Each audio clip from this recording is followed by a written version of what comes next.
Good evening, everyone, and welcome out to Speed Racing Network, where we present the In the Zona 175 here at Phoenix Raceway. My name is Sean Griffith. I am here with Brandon Domain. Brandon, how is it going tonight, my friend?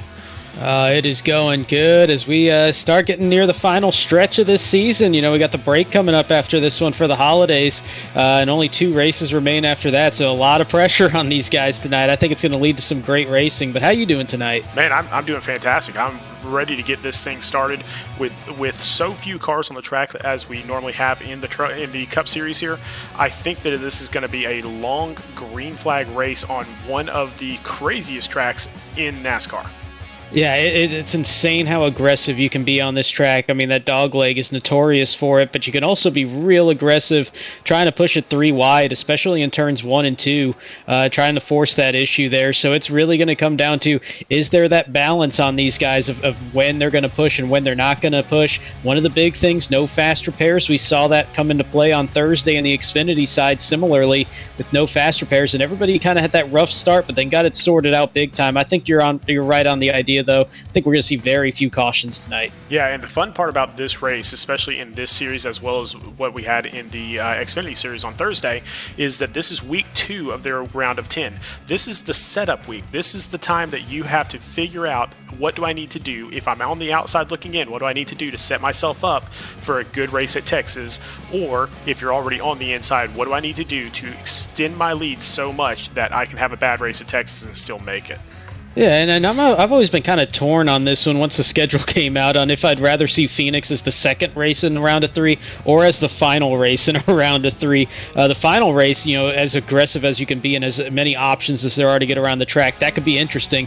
But you kind of bring up a great point there. The middle race where you're kind of in that desperation mode to move yourself back in or to keep yourself in the picture, it just lends to such exciting racing around this track, and just adding that extra layer of it, I think, makes this race even better. Well, to make it even more fun, keep in mind that after this race, the drivers in the Cup Series have a 2-week break. So they have next week that we have off because the broadcast team will be out of town, and then we have the week following that as well because of Thanksgiving. So they have 2 weeks to go in and practice Texas to figure out exactly what they need to do. Yeah, and, you know, Texas is one of those awkward racetracks now where they kind of have that different end on 1 and 2 that a lot of drivers don't really like. Some absolutely love it. It's one of those love-hate things, but the track is so different. Giving these drivers 2 weeks to come up with a plan on how they're going to get around there, what tricks they can learn to kind of add layers to their game going around Texas in this all-important race. I think that's going to be a huge thing for some of these guys that can afford to have that time to really put in the work. Yeah, and those guys, they're all paying $15 a week to get in here, so you might as well put in that work, because the only way you're going to win that $1,000 first prize is if you are faster than everyone else on the track. Yeah, that's big money here in this series. $1,000, $15 a week. You're looking at, if you run all 20 races, $300. So you're more than tripling your money if you walk away as a champion. But we still have the weekly payouts. We also have the team championship payout as well, as those playoffs are in the middle week of that second round, as we whittle that field down from 4 teams down to our final 2 that'll be making that appearance in Atlanta. Well, as far as race payouts for this race, $45 first place, second place gets $30, third, fourth, and fifth each get $15, and that's guaranteed. Doesn't matter how many people are on the track. Yeah, and you know, that's been good here as, you know, we start seeing the lower numbers as the season kind of dwindles down towards the end here in the Cup Series. Seeing, I believe it's 21 or 22 on the track right now, but they're still getting that top 5 payout. So you get a top 5 finish, you're one of the playoff drivers. You'll love to see a top 5, because that's going to be what we cut the field down to. But also solid money there, either making your money back, doubling or tripling your money if you get one of those 5 payout positions. Definitely, and as far as the season-long payouts, you're talking that $1,000 first place. But even if you're not in first place, you get some good money here too. Second place gets $600, third gets $350, fourth gets $200, fifth gets $125, and then of course we're adding 6th, 7th, and 8th this season. Yeah, and brought it up last week, and I think we've brought it up plenty, but at this point in the season, you're down to the final 10 in playoff contention. 80% of them are going to walk away with some extra money at the end of the season because of adding those spots. 5 of them that make it to Atlanta know they're going to be walking away with that 125 or more, up to $1,000, but still 50, 75, or 100 going to the top 3 finishers that are eliminated after this round when it comes to Atlanta in 3 weeks. Well, that $1,000 top prize can buy a lot of beer from Beer Street Journal. Go to beerstreetjournal.com and figure out what this week's beer of the week is. Hey, it's not even a beer this week, so here we go. Just when you thought every weird alcoholic drink had been invented, think again. This week's Beer of Street Journal beer of the week isn't even a beer at all. It's a pair of vodkas that are being released next week by Arby's. Yes, that Arby's. The fast food restaurant Arby's. Well, their fries are really good too, and those fries are the inspiration behind these vodkas. This special edition vodka is infused with crinkle and curly fry flavor, so Arby's fans who are of legal drinking age can responsibly enjoy their menu from bag to bottle. Just imagine a roast beef sandwich, a large order of fries, and a Bloody Mary made with Arby's Curly Fry vodka. Well, that can be a reality starting November 18th when the special edition bottles go on sale. So don't miss out on Arby's vodka. The Beer of the Week is brought to you by BeerStreetJournal.com, the leading online publication for craft beer reviews. Go to BeerStreetJournal.com to find your next great beer or other alcoholic beverage. And as always, you must be 21 to enjoy, and please drink responsibly. That's right, it is not really the beer of the week, it's more the alcohol of the week, and that is Arby's vodka. And I gotta tell you, I'm hungry for a roast beef sandwich. Not really sure I want an Arby's vodka martini or anything. I'm wondering if this is the sign that Arby's is going to start, having an open bar kind of thing going when you go and get a roast beef sandwich. Get your choice of fries now that they got the crinkle cuts. They got the boneless, the chicken nuggets, as I like to call them, the boneless wings. But maybe they'll start having a bar there and you can buy some vodka as well. Well, definitely go to BeerStreetJournal.com to find that next great beer. But let's continue on in this Healthcare Billing Incorporated pre-race show and check out our team championship standings here at our bracket. And Next Level Motorsports is taking care of business against Rev Racing. On the other side, Tank Racing and Murray Reedy Motorsports are locked in a heated battle. Yeah, and you know what? I don't think there's much of a surprise in what we're seeing in this bracket. I think we knew that Next Level, just the competitive balance that they have as a team top to bottom, they were going to be hard to beat, but Revs would keep it somewhat close, and they have done that after that first race. Tank and Murray Reedy Motorsports, we knew that was about as level of a matchup as you could find, and that is showing after the first round. Oh, definitely. And let's take a look at each one of these matchups. And we've got Next Level versus Rev Racing. Of course, last week, James Holtzer won the entire race. Nick Gowen came in third, and Gabriel Ellison came in fourth. So kind of tough to beat that when you're on the other side.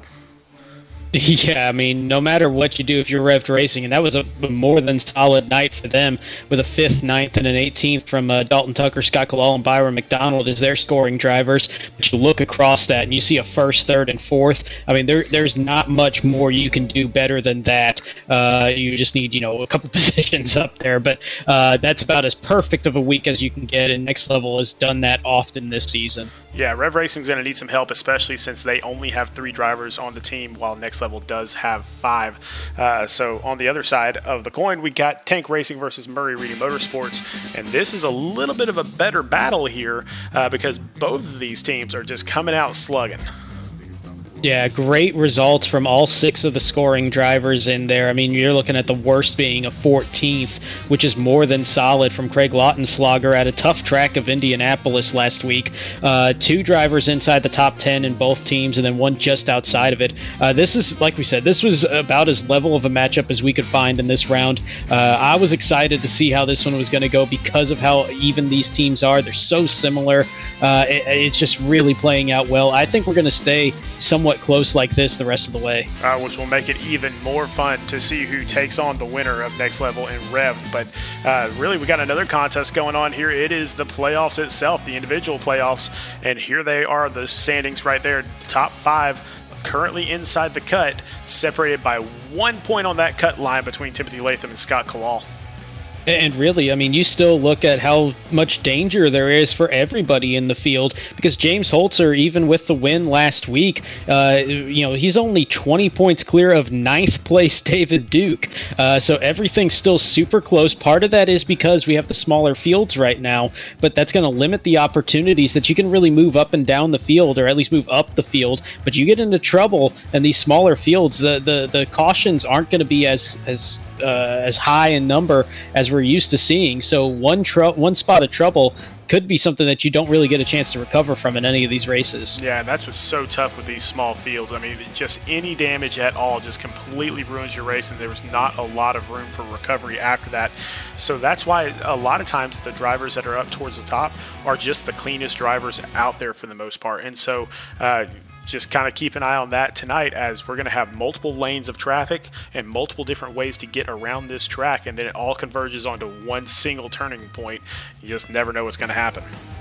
Yeah, absolutely. This is one of those races that you're on nerves the entire time, especially when you're around somebody, just because you don't know what line everybody's going to take, especially through that dog leg. You can go 4 or 5 wide on that and make it work, but then the question is, can you make it work in turn 1, where you really want to be down to about 2 wide? Maybe you can pull off 3, but everybody just has a different way of cutting that dog leg, and that's where all this trouble can really spark.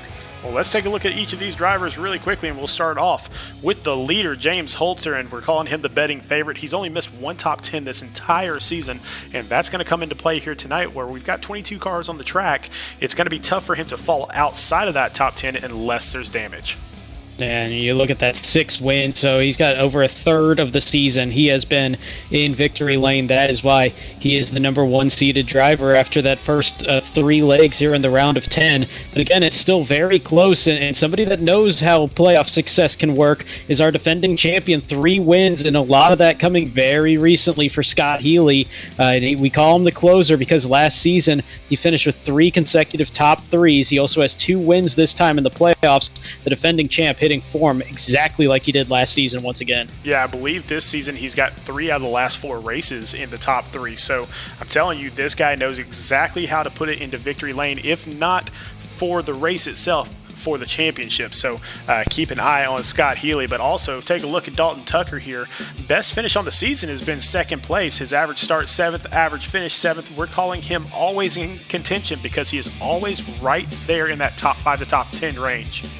Yeah, really solid season for Dalton Tucker. He's always been up near the front. Just one of those guys you can just look at that pylon, expect to see him inside that top 10 all the time. He's been putting himself in a great position here as the playoffs continue. In 4th place, Joshua Balliet, and another very consistent driver. It was 7th and 7th on the start and finish for Tucker. It's 12th and 12th for Joshua Balliet, and look at that stat. I was marveling at that last week. It's still insane. 60% of the races he's run this season, he has had a start and finish within 3 places of each other. So just super consistent driver, keeps himself out of trouble, and that's gone a long way here this season. You ready to hear something scary? He's 2nd on the board right now in this race. So if that holds true, then he'll finish no worse than 5th tonight. But next up, Timothy Latham, 2 wins on this season. One of the better drivers that we had last season, too. Both of those wins have come from the 9th position. I'm telling you right now, he will not be in the 9th position starting off tonight. Currently, he's slotted in the 6th position, but he is the cleanest driver in the playoffs. So that could come into play really big here at Phoenix. Yeah, he's been clean here in the playoffs. He's also been very fast as the playoffs have gone through, so he set himself up in a solid position here coming into the 2nd week of this round. Somebody else that's in a decent position right now, still very close to being inside that top 5, is Scott Kowal, and we call him the underdog. Least laps led, lowest average start, but he's one of those guys just really understands the way to continue to point his way through from one round to the next, and he's setting himself up to be in that same exact position once again. Yeah, I mean, he has just been phenomenal all season, but again, out of this playoff field, the 15th isn't quite going to cut it on this playoff field, so he's going to have to get a couple of those big races in there, but he is one of those drivers that could do it. Another one that's been coming on really strong, Seth Berger. Best finish is 2nd. He hasn't had a win yet this season, but he is Mr. Dependable. He's got the 2nd most top 10s, and he's tied for the most poles in this series as well, so definitely knows how to get that car up front. Yeah, he has been fantastic, as has been his teammate, Reese Schaefer, who's tied with him for 7th place coming into this race, and they're still only 2 points behind 5th place Timothy Latham. So these two tank drivers looking to be in a great position. And for Reese Schaefer, he's one of those guys that will start up near the front. He's in a similar position once again tonight provisionally as we continue with qualifying, but second best average start among the playoff drivers with that 7th average start over the course of the season. Best finish of being 3rd, but it's not often you see him outside of the top 10. Yeah, and next up, David Duke. Currently, he's slotted in that 9th position, but he is Mr. Clutch. His only top 5 of the entire season got him into this round. So don't be surprised if he puts himself in position in this race to have a good race next race at Texas, and then all of a sudden he's in that final 5. And then last place, and missing last week, and looks like he'll be missing this week once again, is going to be Landon Lacey, and that is a shame. 3 wins this season, one of the better drivers over the course of the regular season. Some things have come up there that just not able to make it here these past couple weeks. But, you look at that most laps led during the regular season, 3 wins all coming from the pole. Just a stout performer. Shame we haven't seen him here this week or last week. Definitely a shame, but let's get out there onto the track for those that did show up tonight. And starting off, man, Dean Brummett, an independent driver, hasn't found a ton of success this season, but he is on the pole. Gabriel Ellison from Next Level Motorsports there in 2nd. Yeah, those are, 2 drivers eliminated, but very, very fast when it comes to Phoenix. Row number 2 is going to be one of our playoff 10. Joshua Balliet will be sitting in the 3rd spot. His teammate just outside of the top 5 is Reese Schaefer. He'll be in the 4th position. 5th place will be James Holtzer, the regular season points champion. And then alongside of him is going to be the Xfinity winner from Thursday night, Vincent Cortez, racing independent tonight, but, heavily affiliated with Tank as he was on Thursday with that race win. Nick Goen from Next Level Motorsports up there in 7th. Timothy Latham from Next Level Motorsports, also one of our playoff drivers, in 8th. In row number 5, we'll have Scott Healy, the defending champion, on the inside. In the 9th position, Dalton Tucker, strong starting spot once again. He'll be rounding out the top 10 in the field. And then finally, Emerson Ardon from Tank Racing. Been here every single week, doing a great job out there. He's in 11th. And Austin Reedy from Murray Reed Motorsports will sit in 12th as we start this thing up. And I think we're about to get this party started. So I'm going to ask you first, man. Who you got? Well, you know what? I was saying before, and I'm sorry that he'll hear this part, but I was hoping my pick wasn't going to win the poll because I didn't want to pick the pole sitter.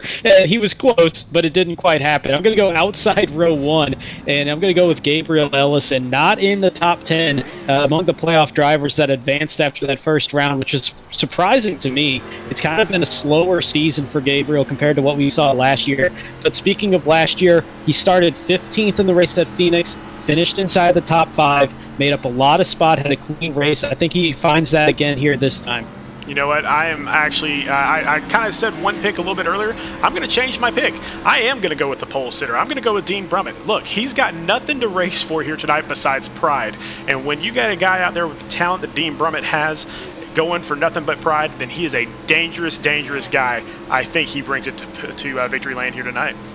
Yeah, and this is the type of track that he's comfortable on and really enjoys. I would not be surprised to see that number 1 position be something that he holds on to for quite a while here in this race. All right, as we're coming around to the Geico Restart zone, and we get this thing started, Dean Brummett gets that green flag, and he takes off, and he clears Gabriel Ellison on the outside. And it is just chaos behind him. We're seeing 3 wide, 4 wide at one point, making their way through turns 1 and 2 on cold tires. That is a scary sight, but you see that entire field storming down the back straightaway and all doing it clean thus far. Amazing job from everybody. Yeah, big jump already for Scott Healy here in 4th. He is already up 5 positions after just starting this race in 9th, so he is all over it already. Yeah, and that pays to be on the inside line here at Phoenix on the start. You get that dog leg to be able to use, and he used that to perfection, and he's trying to pick up another one, trying to get around the outside of Nick Goen, and he does. So Scott Healy holding on to that 4 spot and sitting just behind that back bumper of James Holtzer, who also moved up a couple positions on that opening lap. Yeah, it seems like those two are just nose to tail every single race, and that is just how good both of them are. And we'll see if they can work their way up as James Holtzer goes to the inside of Gabriel Ellison. Not going to be able to hold that position just yet, but kind of setting him up for something. Yeah, and this is where this track gets really interesting. In 3 and 4, which they're coming into now, there's definitely the preferred line of being close to that yellow line, just holding it down to the inside as best as you can. The dog leg, you have about 88 different options that you can take to get your way across that. But in 1 and 2, you can either run up towards the wall and then hold it there. You can run up towards the wall, and then once you kind of transition into turn 2, drop it down and try to do that late apex, or you can run the inside. You got options in 1 and 2. It's just really how you feel the car is handling for you and where your confidence is during the point in the tire run. Right now, confidence is key for Dean Brummett. He is kind of walking away a little bit, up to half a second lead. I got to tell you, he has been more disappointed in this season than anyone else, but he loves being out here on the racetrack. He absolutely enjoys being up front, and that is exactly where he's at right now in that Sweeper 1 carpet cleaning car. Yeah, I mean, he hasn't had many races where, you know, he was looking like he was in a bad position, honestly. He just got caught up in a few instances on track. And then just, you know, we've had an influx of drivers that have just been so good this season. And that does mean that some of the guys that you expect to be really good are going to come up just short. And that's kind of the position that Dean has been in. Similarly, Gabriel Ellison, where they made the playoffs, got eliminated in that first round. Quality drivers just get caught out there. Oh, caution on the racetrack. Whoa! I believe that is Jordan Sailors. It shows that he is a little bit damaged there. So let's go back and get our very first Beer Street Journal Rec Replay. And as always, remember, please drink responsibly. And we will go back and find out exactly what happened with Mr. Sailors back here. It looks like he just gets up into the wall. Yeah, just trying to run close to the wall, which is really, I would say, preferred for most drivers. The inside does work, but a lot will try to kind of hold that high line. And sometimes when you do that, you get in there just a little bit too deep, or maybe just don't get the brake down as much as you want. And yeah, just kind of caught the wall that little bit, and it kind of sucked him up a little there as well, and just kept him up towards that wall. Did a good job of keeping it out of oncoming traffic and straightened it out. Didn't have a whole lot of damage to it, but it was enough to bring out that caution. Well, while we have a very brief moment here, I'm seeing if we can track down Dean Brummett here to have a quick little talk with him. Let's pull him up into the broadcast booth really quick here. Dean Brummett, Sean and Brandon up in the booth, man. How's it going? I'm not used to this view, guys. How are y'all doing? Doing good, man. We were saying it's kind of been a down year for you, but it's great to see you back up front again in that Sweeper 1 car. Yeah, man, it's definitely been all right. It's been really, really awesome here. You know, I've got some great sponsors here with me, and Sweeper 1 and Eastern Roof Tech and Marvin Biddix, Remax Select Agent. You know, these guys have been super patient with me. Hold on one second. Leader's taken outside. Sorry, I had to get that in. And just, you know, been able to come out here and get a little bit of extra practice that I normally wouldn't get this week, and come out here and be able to get a pole and do a little bit of a lead here so far. Yeah, I mean, you've looked strong in practice, looked obviously strong in qualifying and thus far, but did see you on Thursday. Was that, you know, just loving this track, or was it trying to get a little bit of work in on the new configuration? You know, I definitely like this track. I've liked it since the old configuration. Had a little bit of success with it back in the MSM days and last season as well. Just wanted a little more practice with it, and learned a lot. It took me about 100 and some laps to do it, a little too late, but fortunately was able to get that. But boys, hopefully I will be speaking with you all here in about 160 some odd laps. So you all have a good night. Let's go run this thing. All right, buddy. Have fun. All right, we will drop him back down into his chat so that way he can concentrate on this restart here with Gabriel Ellison to his inside. So still 1 and 2 from the very beginning. But Scott Healy up in third has moved up there from the 9th position. So great first few laps for Scott Healy. Just absolutely doing great in this first 9 laps or so. Doing fantastic as well, and don't let your eyes deceive you. There is no pace car out there right now. Pace car turns in very early here at Phoenix. They have to wait until the Geico Restart zone, something that we typically don't use, but we are using it here tonight. and have all week here at Phoenix because of that special circumstance. And once again, another great launch off that restart for Dean Brummett, but he did kind of have a tough time there in turn 2. Let that field reel him in as Scott Healy going to get right to that back bumper, possibly take a look to the inside, going to think better of it here early on in this green flag stint. Now keep in mind that these two were former teammates, so they should race each other pretty respectfully. They know each other very, very well, so I don't anticipate seeing anything crazy between these two. But Dean Brummett is also one of those drivers that he will let you go by if it means he's going to save tires for a later run. Yeah, he is very conservative, as is Scott Healy typically, despite what we've seen here in this race with the start that he's had, where he's already up 7 positions, trying to make it 8 to go from 9th all the way back up to the point. But we got 2 very clean drivers up front. You're looking at 2 of the 3 cleanest, or 2 of the top 3 right now were the 2 cleanest last season, with Ellison there in 3rd. So a lot of clean drivers up towards the front right now. Right behind them, so yeah, Gabriel Ellison and James Holtzer, so a couple teammates there, as well as Dalton Tucker back there in 5th. So 3 of the top 5 are playoff drivers that are currently slotted in that top 5. So these guys that are a little bit lower down the scoreboard here, the ones that are in yellow numbers, so Reese Schaefer, Seth Berger, Scott Kowal, David Duke, it's time to get that thing moving. Yeah, the thing that's scary for those drivers right now in yellow is the fact that 4 drivers in green are all ahead of all of them. Timothy Latham is racing now with Seth Berger for position number 12 and 13 on the racetrack. So you're looking at a lot of green that's sitting in those higher positions. That's going to cut down the opportunities big time for those drivers in yellow that are outside the top 5 coming into this race to try to make up some ground and move their way back ahead of that cut line. So you got side-by-side racing for the lead down the backstretch. Yeah, that outside lane is typically going to carry more speed here, but it looks like Scott might have an inside line here. He might have a shot at this thing, maybe coming into these next couple corners.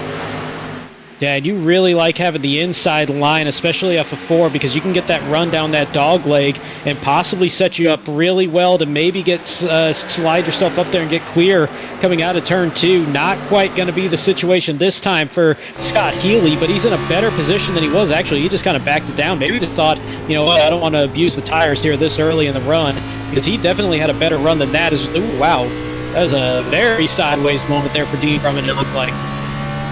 Yeah, Dean Brummett definitely getting that pressure, feeling that pressure out there. And so it's just a matter of time before Scott Healy decides to make this move. But on that inside line, is he shredding those tires?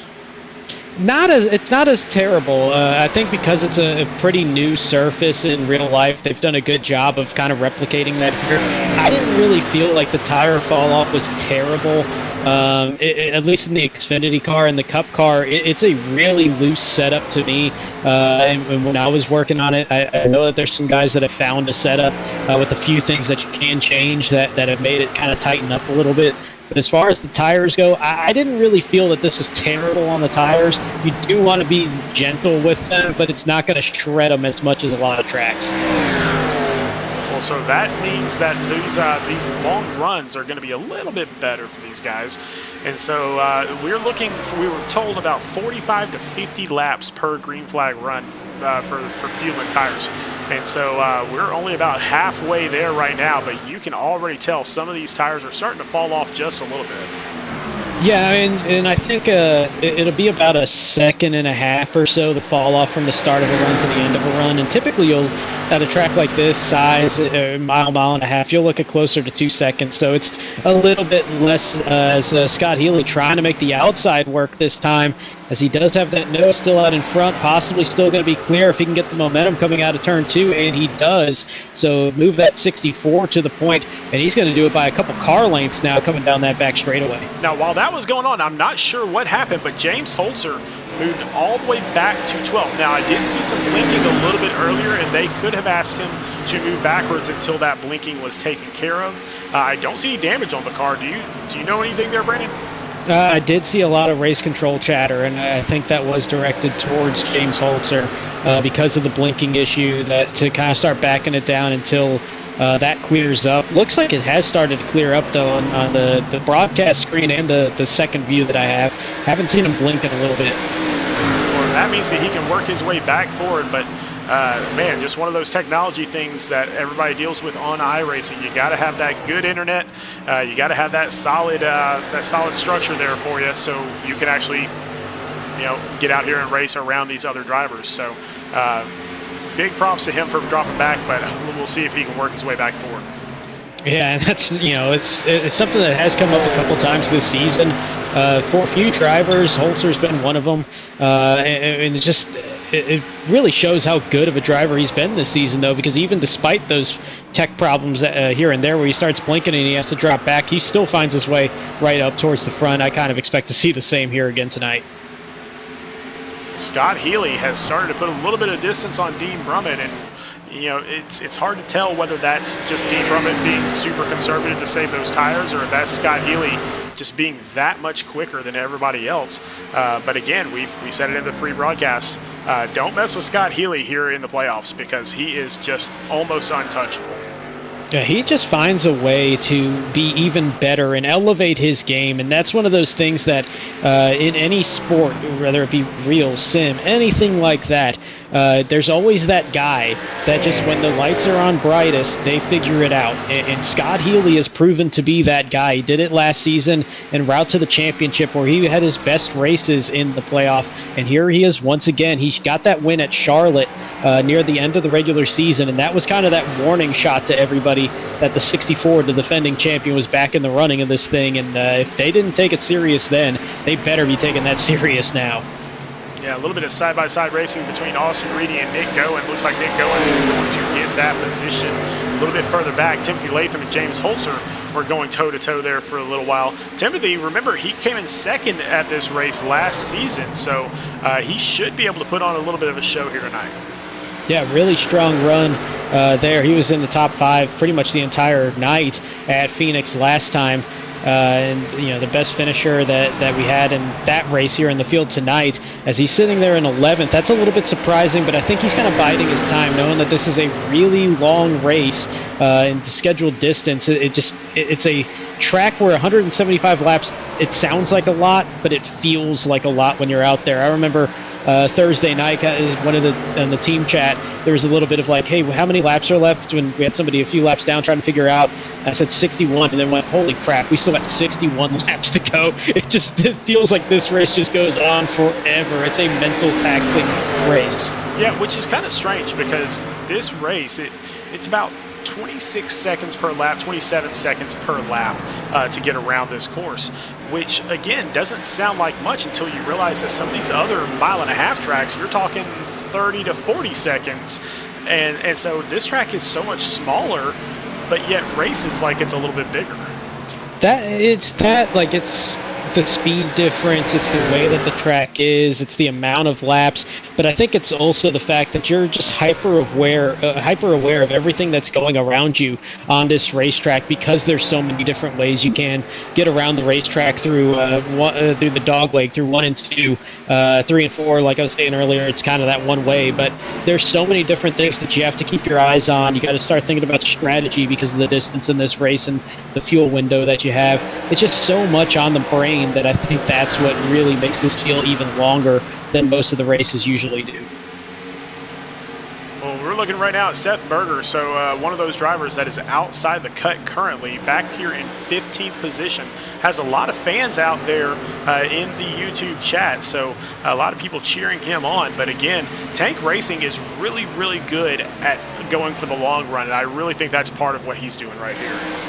Yeah, they've really rounded the corner on that this season. I think at all 3 levels, Tank has done a fantastic job of figuring out that balance between conserving the tires, conserving the equipment, keeping yourself out of trouble, and then being really strong when it matters most near the end of these runs. And Seth Berger's been one of those guys that, we bring it up often, probably the most improved driver when it comes from any of the 3 levels here at SRN from last season to this season. I think part of that is that he has that team around him now.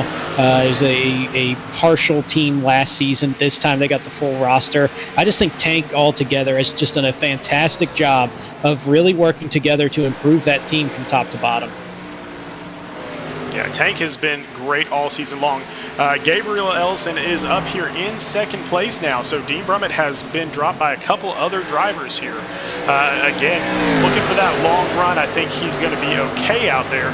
Just these other cars in front of him, a little bit quicker short run speed. Yeah, and I think there's that little bit of, we're still looking at 145 laps to go, 144, however many that would be. But I think because of what we were talking about earlier, there's 22 cars out on the racetrack. The odds of seeing a lot of cautions tonight are incredibly low. And I think we're seeing these guys just really realize, I got to settle in this race. I got to make it all the way through there. I got to make sure that I save my equipment for when it matters the most. I just think we're seeing a lot of patience out here right now. Yeah, I think people are just kind of wanting to get to that first pit stop to figure out, okay, where's everybody at on strategy? And this is one of those tracks, especially with the amount of laps that you can get in here that we're being told, 45 to 50. So let's say you can stretch it to 50. You have a lot of play in there because if you go 50, 100, 150, you only have a 25 lap run there at the end. So you have a lot of play that you can kind of mess around with that. You can try to stretch it or you can try to short pit it. So there's a lot of different strategies that are going to happen, especially if we are under a green this entire time. Yeah, and I was one of the guys that definitely tried to stretch that out on Thursday in the race, in the Xfinity race, and it kind of backfired in a way, not because I was getting undercut. I was just slow, like that was my problem all race, but the other problem was that there was so much traffic out on track that when I did come in and had the fresh tires, there was so much going around. I was running around a lap down. I didn't want to get involved in any of the lead lap position battles out there, so it just kind of stalled any benefit that could have been there. If you're one of the faster guys, that's going to give you a little bit more motivation, of course. But I think part of it now with this race is we have the smaller field. I think we're looking at about 14 fewer cars on track than we had on Thursday. That's going to open up that idea that you can stretch it out. You can do that shorter stint at the end of the race, and it could pay dividends because there's more space to actually use that benefit of the fresher tires compared to everybody else. Yeah, we're on board right now with Scott Healy, who has over a 1 second lead on Gabriel Ellison, and so he is definitely not just running away with this thing, but extending that lead. So we will keep an eye on how that's going. But as far as other racers out there on the track, closest race right now on the track is back here, Craig Lautenschlager, and looks like the 69 of Vincent Cortez. I think we saw him on Thursday night.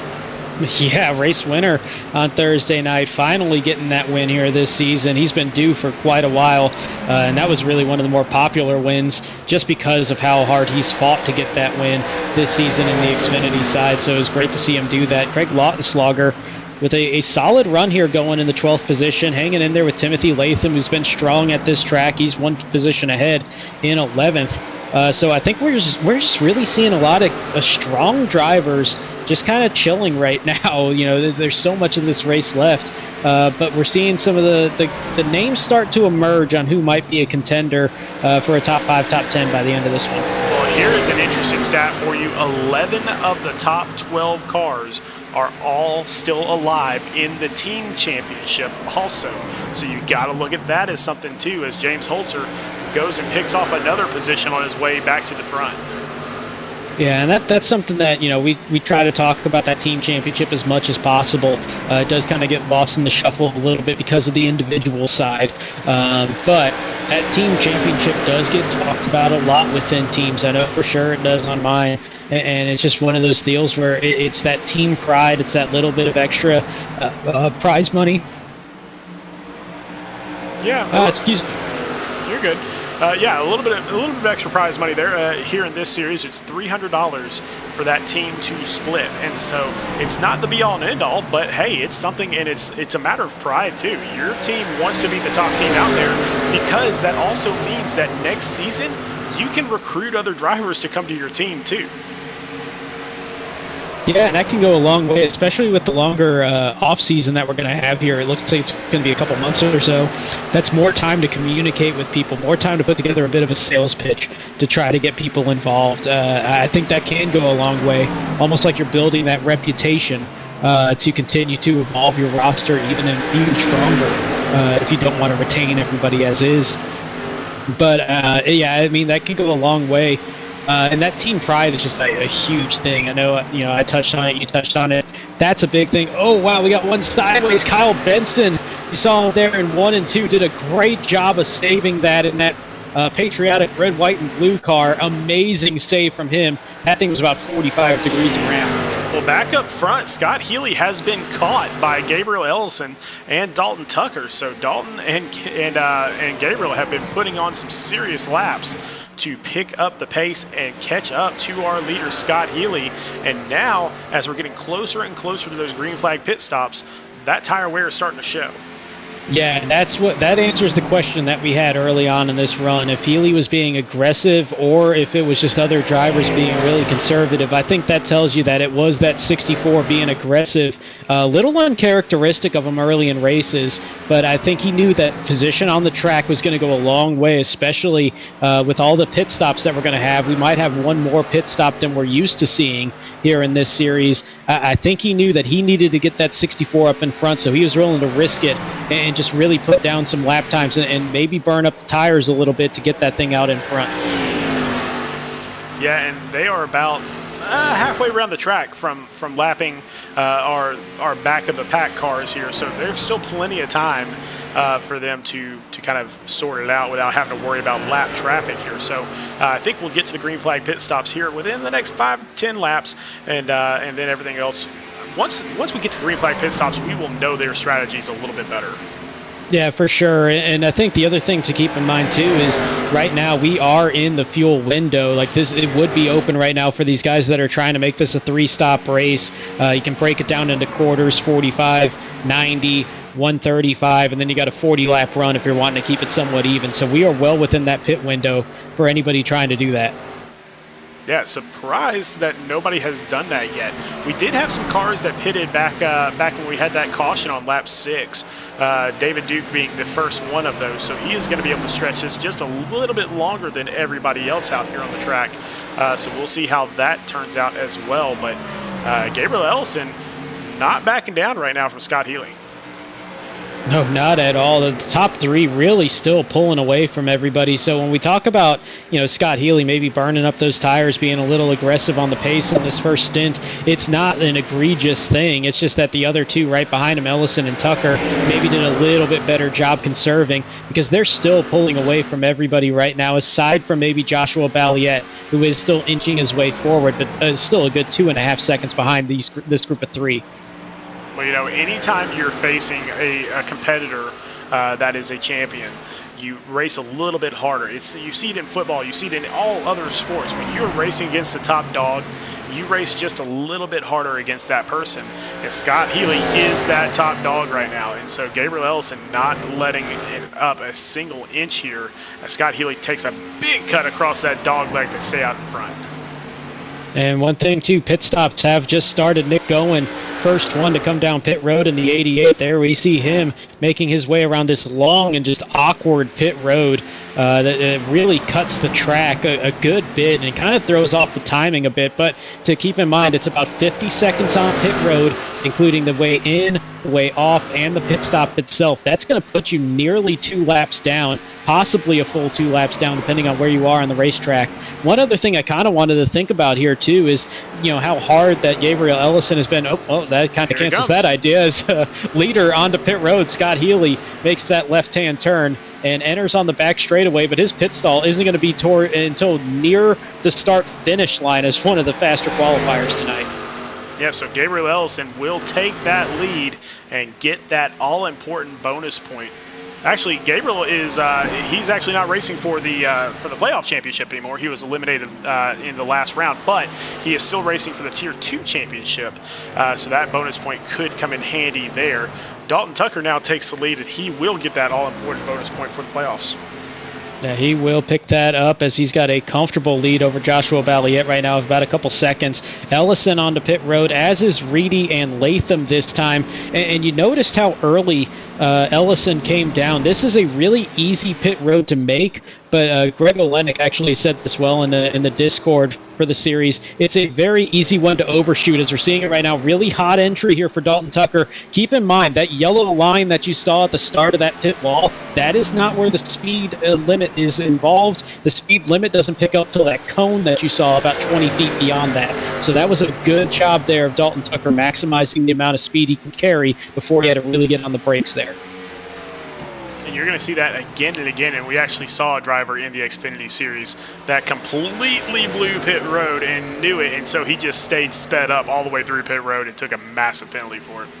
Yeah, that's a pretty creative result there. Like, oh, they can't penalize me more than once, so I might as well just go with it at this point.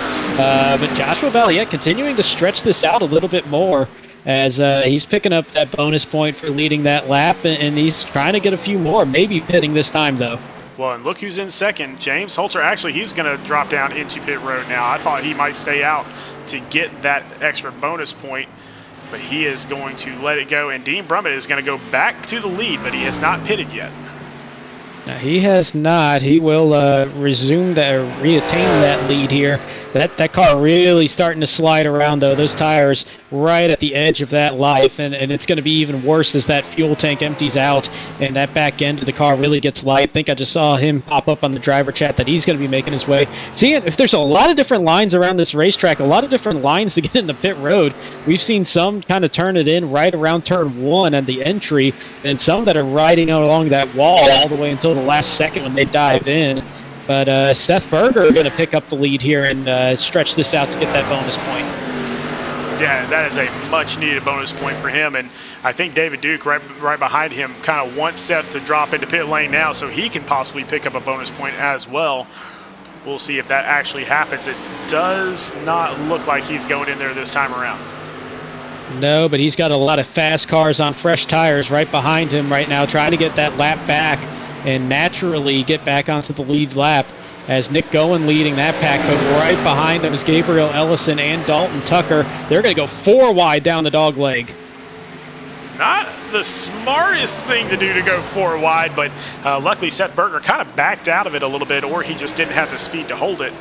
So he is going to dive into pit road and get some fresh tires and fuel. Ooh, slid a little bit there, but Dave Duke is going to have the lead, and he is going to come around and get an all-important bonus point as well.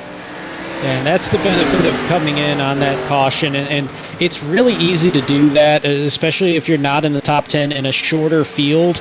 You may as well come in on a caution, just top it off that little bit, so you can get something like this where you can stretch it out a little bit longer, pick up a bonus point should you be in the position where you need that, and just maybe you get lucky and a caution comes out at the right time, trap some guys a lap down and pick up a few spots that way.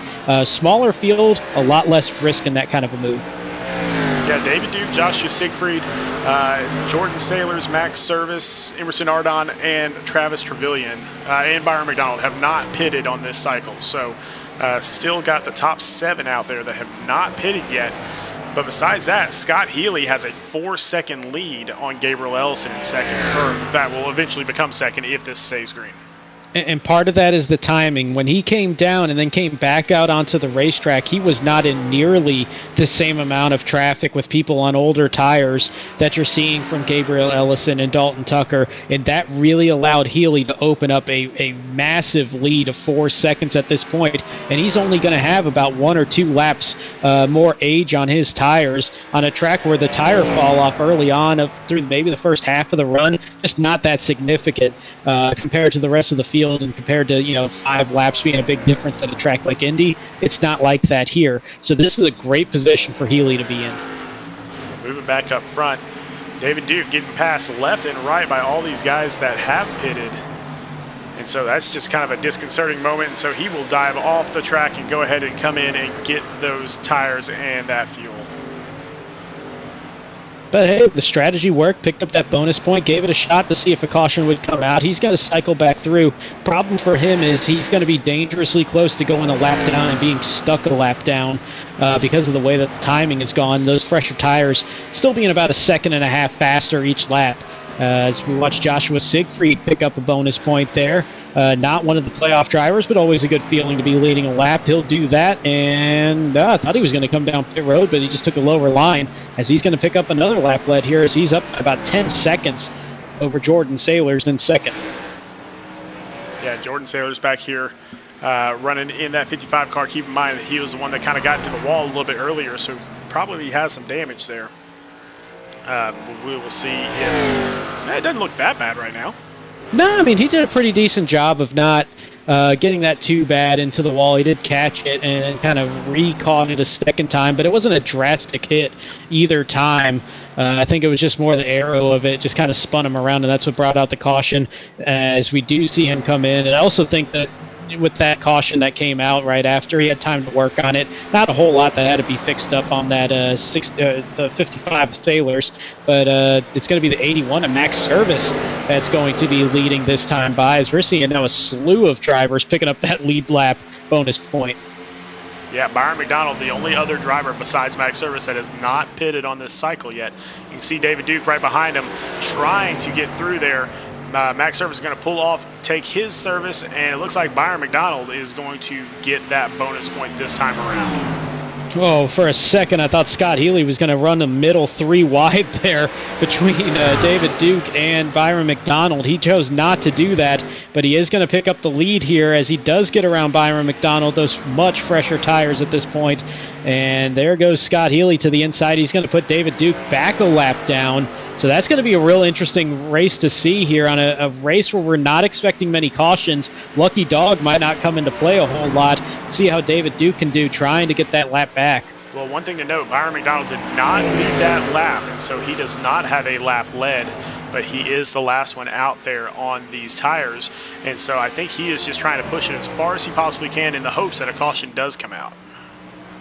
Well, the other thing is, too, he's at a point now where he might be able to stretch this and 2 more cautions if he can be super conservative, or 1 more stop, 2 more stints, if he can really stretch this out. So he might be setting himself up to be in a pretty decent position in a race where, you might be seeing everybody else needing 2 more pit stops to get there to the finish.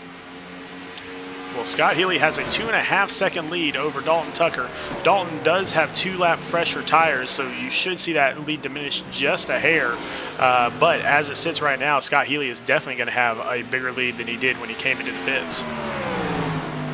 Yeah, this is going to be a large lead. I mean, that we're looking at that, the top 5 being, or top 3 being within about 0.4 of a second before that pit cycle started. And now we're looking at an extra 2 seconds. But that's going to be something that Scott Healy's got to be worried about, because he is having to race so hard with David Duke, who's trying to get that lap back. He's on the inside, and it's that tough moment of, as the lead car, you're going to be typically faster. But David Duke, on fresher tires and also being motivated to get back on that lead lap, just really making life tough for the race leader at that point. And that's cost Scott Healy about 0.7 of a second that last lap. So most of these drivers pitting between laps 50 and 54, a couple of them on 55 there, and then some of these drivers that pitted originally on lap 7, they pitted on around lap 60. And so for the most part, you're looking at a 50 lapper. And so if that's the case, you're looking at waiting until about lap 100 to come in. But then you really have to make the decision. Do you come in around lap 140 for your last stop, or do you stay out until lap 150? Yeah, and that's one of those things you got to figure out where you are on the racetrack, how you're battling people, where you are in the playoff standings if you're one of the playoff drivers. A whole lot of things have to go in that. I would say that we're not going to see a lot of cautions like we've been saying all night. That's another thing that you got to consider, is how aggressive the racing is. So that's kind of one of those things you got to go with your gut and just really feel out that race as it's playing out. And speaking of the playoffs, looking at the left side of the screen right now, all 5 of those green drivers that are inside the top 5 in our playoff 10 are ahead of anybody that is outside of the top 5 in terms of those playoff drivers. There's nobody between 6th and 10th, or 6th and 9th in the playoff standings that is inside the top 10 at this point in the race. So we're looking at those top 5 really pushing themselves apart from the rest of the playoff field as it stands right now. Which, if you remember, the cut line was only 1 point ahead of the driver in 6th and only 2 points ahead of the drivers that were tied for 7th. And so there wasn't a ton of separation here. And even now, if you look at it, you're only 2 spots, so actually 3 spots difference between 8th place and 11th place on the track, which is what separates Balliet and Schaefer right now. And so it's really not a massive thing until you realize that there are typically only 20 to 22 cars on the track. And so in order to gain those spots at a track like Texas, you have to beat this other driver by 4 or 5 spots minimum in order to have a prayer. And I think it's mental too. Like if you're one of those drivers that's outside of the cut line looking up at everybody else, and then all those drivers that you're looking up at are ahead of you in this race once again, that's one of those things that you can really start getting frustrated, really start getting dejected if you kind of look at it a little bit short-sighted there. And you're just thinking, man, those guys are getting farther away, and it just kind of eats at you that little bit extra. And for some guys, that's great motivation. For some, that can actually knock you down a little bit and kind of kill some of that confidence. And, oh, wow, heavy damage there to the right side of Vincent Cortez's 69 car. So the race winner on Thursday sitting on pit road, and he's going to be looking like he's going to go a couple laps down here getting that repaired. I think he may be dropping out of the race at this point because, again, not much to race for here, and he took a tow to get in, so he's definitely going to be 2 or 3 laps, maybe more down. Just no coming back from that. No, and he's not going to be fighting for points. He's not fighting for team points either in this one as he came up from the Xfinity Series. So, yeah, I agree with that. The only thing that maybe he does stick around is pick up some more experience in these cars, should he be thinking about running them next season. So that's something to keep in mind. But definitely one of those ones that, he goes out there, riding the momentum from Thursday, seeing how he'll run in the Cup side of things on a Sunday night, and obviously didn't turn out well, but great speed in practice and qualifying, though, from Vincent. Yeah, it doesn't shock me one bit to see him do as well as he is doing, as well as he is in the Xfinity Series. Remember, he was one of the best Truck Series drivers that we had last season, and he decided to move up into the Xfinity Series, and he has done nothing but thrive there. Finally winning this past week for his first win of this season. But keep in mind that he won at Texas last season in the trucks, and so he knows his way around that course as well once we get to it. Yeah, and that was amazing in the Texas truck race for him because he didn't make the playoffs. Just he was one of those guys that really came on in the second half of the season. And once he kind of got that win at Texas, it was remarkable because, it wasn't a championship 6 in that race driver that won the race. It wasn't even a playoff driver that won it. Vincent Cortez went out there and just parked that thing in victory lane amongst all that stuff that was going on. That was just one of the more impressive wins that you would see, and he put it together with a great win as well earlier this week. And speaking of impressive runs, still watching this impressive run from the race leader tonight, Scott Healy, who's aside from that pit cycle has really been the strongest car the past 60 laps or so. He has. With Dalton Tucker, you can see him coming into view here, so Dalton has definitely tracked him down, has kind of put that 2-second gap down to less than a third of a second, basically. So here is Dalton Tucker now. Gabriel Ellison is about 2 seconds behind these guys, and so it's kind of only a 2-car race right now. But I will fill you in also that James Holtzer has kind of rebounded from where he was, where he had those blinking issues, got sent back to the back. He has moved up to 6th and is now tracking down his teammate for 5th. And, by the way, shock here as we've got 4 next-level drivers inside the top 7 here in this race. So once again, on the team aspect, putting together a great run as they have done all season long, as you have Ellison in 3rd, Latham in 5th, Holtzer 6th, going in 7th. So a strong showing yet again for that team. But Holtzer, I haven't seen him blink here in quite some time. Whenever I've been noticing his car out on the track on either broadcast or my second view. So it looks like all that is cleared up, and with that, his positions have absolutely cleared up as he's making his way back to the field pretty quickly. Scott Healy still leads this thing, but he's starting to have some trouble with Dalton Tucker here.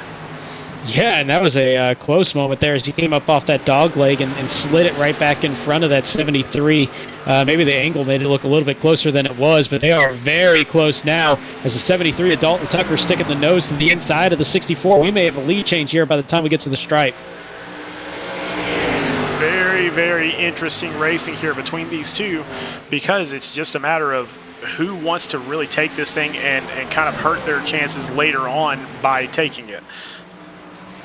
And I think at this point, if I'm Scott Healy, maybe I just let him go, because, really feeling how that fall off happened in the first run at the end of that, before the pit stop started, he really was giving up a little bit of time. Did kind of put it back together, and it was able to hold off Ellison and Tucker, but I don't think he really wants to be as aggressive as he was over the course of that first run. Now we're looking at about 33 laps since that pit stop. So maybe there's a little bit of just feeling that fall off once again, maybe just trying to save it a little bit, and maybe just kind of urge Dalton Tucker to use up his stuff a little bit here in this run, as they're only about 2 laps apart. Yeah, you would not think that their tires would be that different with only being 2 laps difference, but you can also see that Scott Healy is really fighting that car right now. Yeah, it definitely looks a lot smoother when you watch the outside angles on the 73. And oh wow, there's a big wiggle right there. Great hands to catch that from Scott Healy. That's a really easy place to lose control of that car coming off of turn 2. But you're watching how much he's having to stall that wheel just to maintain that control of it. So that tells me that car is really loose on those worn tires at this point in the run. It's a loose setup to begin with that iRacing provided here in these cars on this track. Once you start putting more and more laps on these tires, this is going to get a little bit worse. As getting that nose out in front is Dalton Tucker in the 73. The outside momentum pulls them back level, but this inside line has been stronger through 3 and 4, but maybe it'll be tough to get that momentum being pinched down, and still Healy going to be leading another lap. Yeah, you saw on that inside view exactly how hard he is working that car. If he could just get these smooth laps in here, I think it's going to be really hard for Dalton to pass him. But when he is definitely working that wheel as hard as he is right now, it's just doing nothing but scrubbing off time. And one thing to keep in mind in that pylon, and now you can see it in the shot, Gabriel Ellison, while these two have been racing side by side, he's been super conservative this entire stint on the same amount of laps as these two race leaders, and now Ellison has picked up about 1.5 seconds in the last handful of laps just because these guys going side by side and really racing each other tight. So Ellison putting himself right back into that picture as he's right behind Joshua Siegfried, who's running a lap down. Yeah, if he can get past Joshua Siegfried pretty quickly here and then work his way behind these two, he can just sit back and relax while his tires are fine and these guys are shredding them while they're defending each other. And Nick Owen back in. Yeah, Nick Owen, he was the first one to pit last time by. I believe it was right around this point in the run, about 45, 46 laps in. So he's kind of running that set strategy of going 45, 45, 45. For those pit stops, so I think he's got that plan in mind and just sticking to it. As Healy pulling back away from Dalton Tucker just a little bit, quarter of a second advantage, and Gabriel Ellison, his run kind of stalled out as he was getting around that lapped car in the 60 of Joshua Siegfried. You know, we see how well Dalton Tucker is doing on those tires that are only 2 laps fresher, and I'm wondering if that is sticking in Scott's head right now, where, okay, this car that's got 2 lap fresher tires in me is actually outrunning me and putting pressure on me. Should I stay out as long as I possibly can just so I get the same advantage? You know, I think the way that this race is playing out, if I'm Scott Healy, I mean, he came in on lap 50 last time. I think you just stick to the plan that you had. I mean, you're still running up front. Even if you lose this position here to Dalton Tucker and fall back to second, maybe third to Gabriel Ellison, you're still within a very close distance from the lead. I would just say stick with the game plan that you came up with because it's worked to this point. I think he's almost found this balance, too, where especially for that last stint, which will be a little bit shorter, with the way that he's making these pit stops timed out, I think he's in a good spot where he's found that line of aggression and conservation on the tires, where I think in that last run when it matters most, he's going to be just fine when it comes to the distance that he's got with this aggression level. You can see how close Gabriel Ellison is now. So he is about the same distance to Dalton Tucker that Dalton Tucker is to Scott Healy. And so now we've got a nice little race brewing, and we're still about 7 laps away from starting these green flag pit stops. So not too much further before everything gets shaken up once again. And we've been here before. In fact, 50 laps ago, this was the same top three that we had, about the same distance apart. The only difference is Flip Tucker and Ellison this time by, but Scott Healy in the lead, and then Tucker and Ellison running second, third in whatever order. That's the same exact place that we were at this point in the run last time by. And so yet again, here we are. They all came in a couple of laps apart from each other, and they find themselves right back together. This time, Gabriel Ellison going to be the first one to come down, as he's going to peel off and make his way down pit road. Yeah, interesting move there by him, because he came in on lap 51 while Dalton Tucker came in on 52 and Scott Healy came in on 50. And so he was kind of the middle guy. Now he's the first one in. So maybe playing a little bit of mind games here.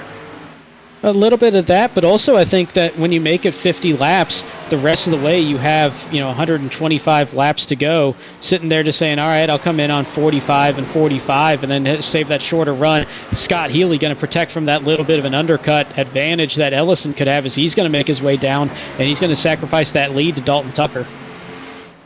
So Dalton Tucker leads this race. Austin Reedy in second, only 2 seconds behind. And so that sounds like a lot, and it is kind of a lot here at Phoenix Raceway. But Austin Reedy started off in 12th, and he's up in second right now. Yeah, good run from both of these guys right now. And we mentioned Scott Healy, how many positions he picked up right off the start. But Dalton Tucker started 10th. Austin Reedy started 12th. Good run from both of them as they both hit pit road. Timothy Latham going to be holding on to the lead, and he's got his teammate James Holtzer right behind him. They might do the little team communication here. Maybe the 5 pulls down pit road this time by and gives that lead now that he's led a lap to James Holtzer to pick up a lap as well. Oh, make no mistake, these guys are teammates, but they are still racing for this championship, and so they are not holding anything back as Timothy Latham comes in after leading that one lap, and here comes James Holtzer. He will lead another lap as well, so doesn't really gain another bonus point here, but because I believe he's already led one lap this race, but still feels good to lead a lap. For sure, and you talk about the fact that they are teammates, but they are going to be competitive to each other. I think we're still early enough in the race that no harm, no foul, especially if you're only going to come in a lap or two later to make that trade-off with a teammate, do that little bit of communication, just play well with each other, let the gloves come off in a more important time, as now we got the top two on track making their way in with Holtzer and Balliet, and that cycles it through to Reese Schaefer picking up the point. Reese Schaefer and then Seth Berger will be in second. Now, Seth is about 7 seconds behind Reese Schaefer here, so not really a battle here for that top spot. Just a matter of when they decide to come in. And that time is now for the 17 race leader on the pit road. And one thing I noticed there, working around Reese Schaefer, is Nick Goen currently is going to be ahead of Gabriel Ellison on track. Both of them have made their pit stop, but Goen going to be the, it looks like it will cycle through to the race lead once we get through this green flag pit cycle, unless Gabriel Ellison on slightly fresher tires works his way around the 88, and as he's taking that look on the outside to do just that. I was going to say, not so fast, because Gabriel Ellison has 6 lap fresher tires, and that is huge here, and he makes that pass with ease. Yeah, great run on the outside, carrying that momentum off turn 2. And now Gabriel Ellison going to pick up the lead. And looking at it right now, Scott Healy is sitting in the 9th position, and he's going to be a good 4 seconds back from the race leader once we cycle through, which is Gabriel Ellison currently running in 3rd. So Healy, slower pit stop there, and came in a lap later than Ellison that time. That all bottles up to about a 4-second difference. Yeah, he must have had a really, really bad pit lane, because I'm showing that it was about 4 seconds slower than anyone else on pit lane. I'm wondering if he missed his box. That does sound like a possibility. Just kind of inch forward a little bit too far, have to take that extra time to get it back, and then it kind of takes that time to trigger it and then send the pit crew out there virtually. So that might be what happened, either missed it short or missed it long. But that definitely sounds like the problem there for the 64. But as strong as he's been today, well, would not be shocked to see him work his way right back up front here pretty soon. Yeah, I'm showing a 19-second pit stop, which is 4 seconds slower than usual. So he must have missed his pit box or something to cause that issue. So Seth Berger still leads this thing by 9 seconds over David Duke. He and David Duke have not pitted yet. They will be pitting here very shortly, and then Gabriel Ellison looks like he will have the lead by a couple of seconds over Dalton Tucker, possibly. Yeah, looks like about a second and a quarter, second and a half going to be the gap there for Ellison and Tucker. And for Seth Berger and David Duke, they're just in that point now where they've committed to this strategy of just running this as long as possible, seeing where they fall out on it, and maybe try to get lucky with a caution and just pin a lot of cars a lap down. As Reese Schaefer trying to get his lap back on the racetrack, he will do so, and we'll move back to 14 of our field of 22 back out on the lead lap. Yeah, and I mean, what happens if a caution comes out right now? That would just throw a wrench into absolutely everything here. Everything resets. Everybody probably comes in and gets another pit stop, and everybody goes on even keel, and we start this thing all over again. Yeah, it's right at that perfect length. If you're one of these two drivers that are still staying out, where the odds are everybody's going to come in when you have to make that pit stop under caution, should it come out right about now, because you're looking at 10, 12 laps for most of these drivers already on these tires. They're going to sit there and think, you know what? I'm going to come in, I'm going to get those fresh tires, and then everybody behind, whoever that first one is going to say, well, if they're going to do it, I'm going to do it, because I don't want to be behind the 8-ball there and get trapped on being off strategy. So if a Gabriel Ellison or a Dalton Tucker came in, I think the entire field comes back in, aside from those a lap down, who are going to try to get that wave around. So I don't think there's a whole lot of lost positions here from these two for Berger or Duke if they stay out and the caution happens to come out before they come in. No, I mean, I think it's a great strategy. I mean, if it works, then fantastic. If it doesn't work, then you took a swing at it and you come back out of Texas and try to figure it out from there. But, we'll just have to wait and see what happens, as Gabriel Ellison is catching them very, very quickly. So he is catching David Duke extremely quickly right now. And if he passes David Duke on the track, then that just spells trouble for David. Oh, big time, because he's going to know that he'll fall possibly 2 laps down by this pit stop that he's going to have to make here pretty shortly. And one other thing, too, with Berger and Duke doing this off strategy, I actually really love the call because they're sitting in the position that they are in the playoff standings. They're in that spot where they have to try to do something a little different. They see that everybody in the top 5 is running ahead of the rest of the playoff field in this race and running a really clean and strong race. I think they knew that they had to go outside of the ballpark, try something different, and see if it pays off. Yeah, very, very clean race so far. Just the one caution for a single car wreck from Jordan Sailors, who has since recovered. So he is up in 14th place, which is 5 spots better than where he started this race. So definitely a good recovery by him. But, question is, I've had this question for a little while. Maybe you know the answer to this. Why did they even create the dog leg here at Phoenix? I mean, it just seems so abnormal. You know what? Honestly, I'm actually Googling right now to see if I can figure it out, because I've never actually found an answer to that. I've been curious before and didn't see it at the time. But I think it comes down to just that, as we watch Ellison work his way on the outside around David Duke. Dalton Tucker following suit. So second and third now going to be Ellison and Tucker. Tucker trying to keep the inside line and maybe steal second away from Gabriel Ellison with a nice move on the crossover through 1 and 2. Great side-by-side run as they work their way through 3. I'm not ignoring that question. This is just great racing here as they work through 3 and 4, still side-by-side for what's going to work out to be the race lead. Now, while that is going on, keep in mind Austin Reedy is technically in third once David Duke and Seth Berger do decide to pit. And Scott Healy is currently slotted in 4th, about a second and a half behind his teammate Austin Reedy. And while you are Googling, I know you're Googling frantically because you're quiet, which means you're totally. I'm going to let you Google that because I'm really truly interested on why on earth they built a dog leg into this thing. It's just such a strange little track. It creates a lot of fun, but it's just so different. I'm kind of curious why that happened. But Seth Berger just staying out as long as he possibly can out here. Now, besides that being on track right now, Joshua Balliet and Timothy Latham are starting to kind of battle a little bit back here for the 10th slot. Well, and I have an answer now as we watch this, and it's not anything exciting or interesting, sadly. They just thought it would work. They thought it would be unique and stand out and add more options for the drivers, and it has. They were correct on it. So just being a little bit unique and giving some chances to drivers is the reason. Well, being unique, that's fun. But Seth Berger deciding to come on into the pits. Kind of didn't have a choice. I'm pretty sure he was pretty close to being out of fuel. Dalton Tucker will cycle out to be the race lead as he got past Gabriel Ellison there. Austin Reedy will be in third as he passed David Duke, and Scott Healy will now work on David Duke to try to get fourth position.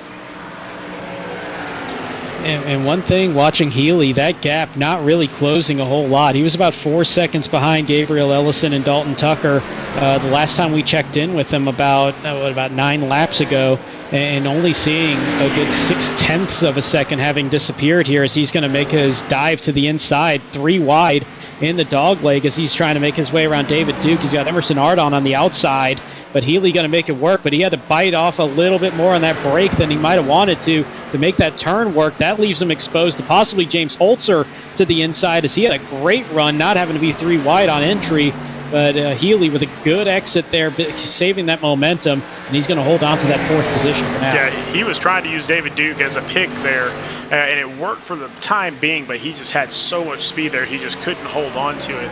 Otherwise, if James Holtzer had been trapped behind David Duke there throughout that turn, Scott may have been able to get away a little bit further than what he is right now.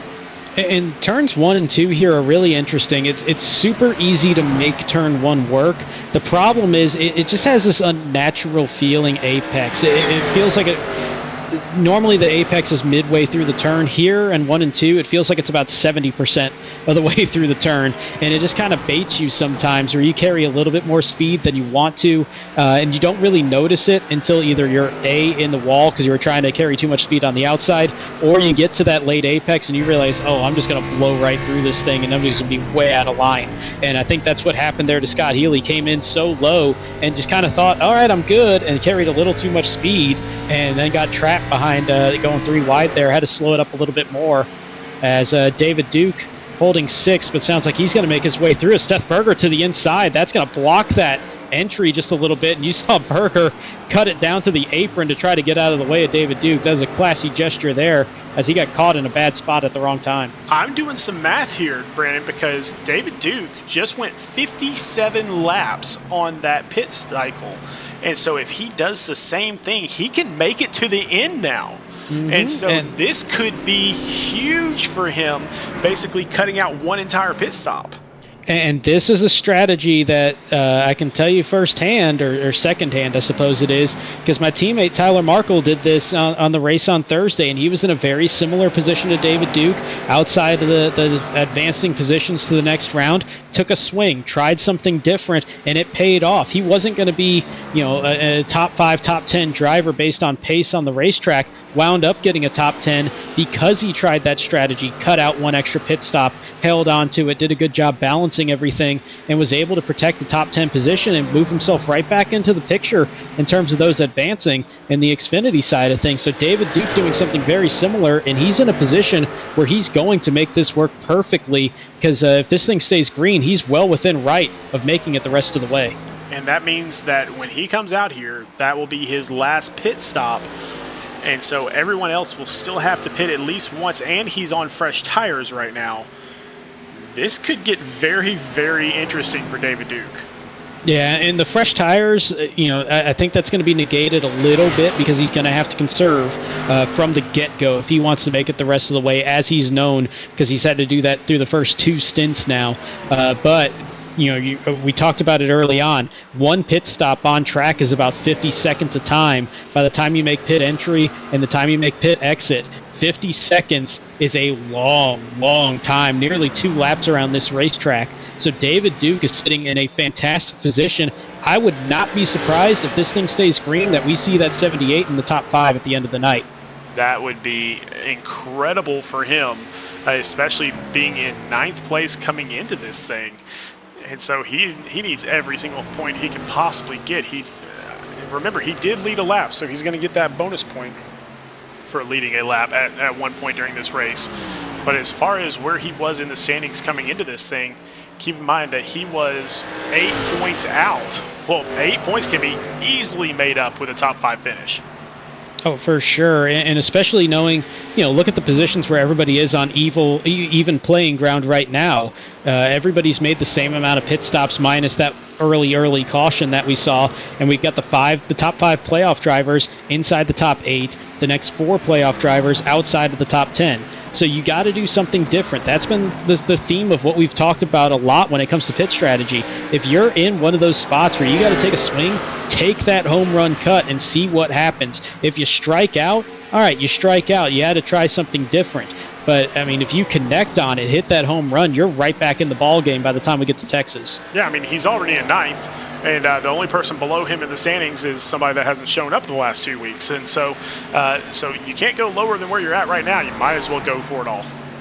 Yep, without question. And somebody in a very different side of that battle is James Holtzer. As we watch him on track, he's running in the 4th position. That's Seth Berger, who just made a pit stop behind him, trying to work on getting his lap back. He's going to have to make a few passes here to do just that naturally, but he is in the lucky dog position currently for at least a couple laps. Of Scott Kowal getting dangerously close to being put a lap down. But Holtzer, just a nice, steady night. We saw him have to drop back because of those blinking issues, but aside from that, it has just been very smooth sailing there for the regular season champion. Yeah, completely different story here for Scott Healy, as he had this entire race on lock, and then this past pit stop, just had a terrible pit stop there, taking an additional 4 seconds, likely to get into that pit stall. And those 4 seconds on track, as we've kind of noted, is about a 1/7 of a lap, which is a huge here. Oh, Travis Trevelyan wrecks and gets it into the pits, but not before the yellow flag flies. Oh boy, this changes the whole ball game. And look at how many laps are left. We're coming to 47 laps to go, right at the edge of range for people to go aggressively through the rest of the race. So this just got real interesting for everybody as, oh wow, a lot of drivers diving down pit road now because the pit entry opened up early because of the way the pace car is. As we take a look at our Beer Street Journal rec replay, and Trevelyan just catching that wall, a little bit of dirty air there, catching the wall in the back straightaway coming out of turn 2. Not a lot. I'm surprised that brought out a caution, to be honest. Here's why it brought out a caution. He stopped. Had he just kept on moving there, I don't think it would have brought out the caution, but it did. And here we are as we head into the pits, and Gabriel Ellison hits his pit stop. So all-important pit stop here as Ellison, first one of the leaders to be into that pit stall itself. Dean Brummett going to have the shortest run here of anybody. Dalton Tucker already down and away. He's going to exit out in first. Austin Reedy going to try to sneak into the 2nd position, and he does of those exiting pit road. So it'll be Tucker leading the race off the pits, but he's going to be 3rd as we have 2 stay out on the track with Kyle Benson and Scott Kowal. And there they go. Yeah, they're coming in now. So Dalton Tucker will resume that lead. Austin Reedy will be in 2nd. Gabriel Ellison in 3rd. Scott Healy will be in 4th. Dean Brummett will be in 5th. I'll tell you, Dean Brummett had the best pit time coming down all of pit lane. 53.75. That is a full 2 seconds faster than anyone else. I'm wondering what that means. Very possible he took 2 tires.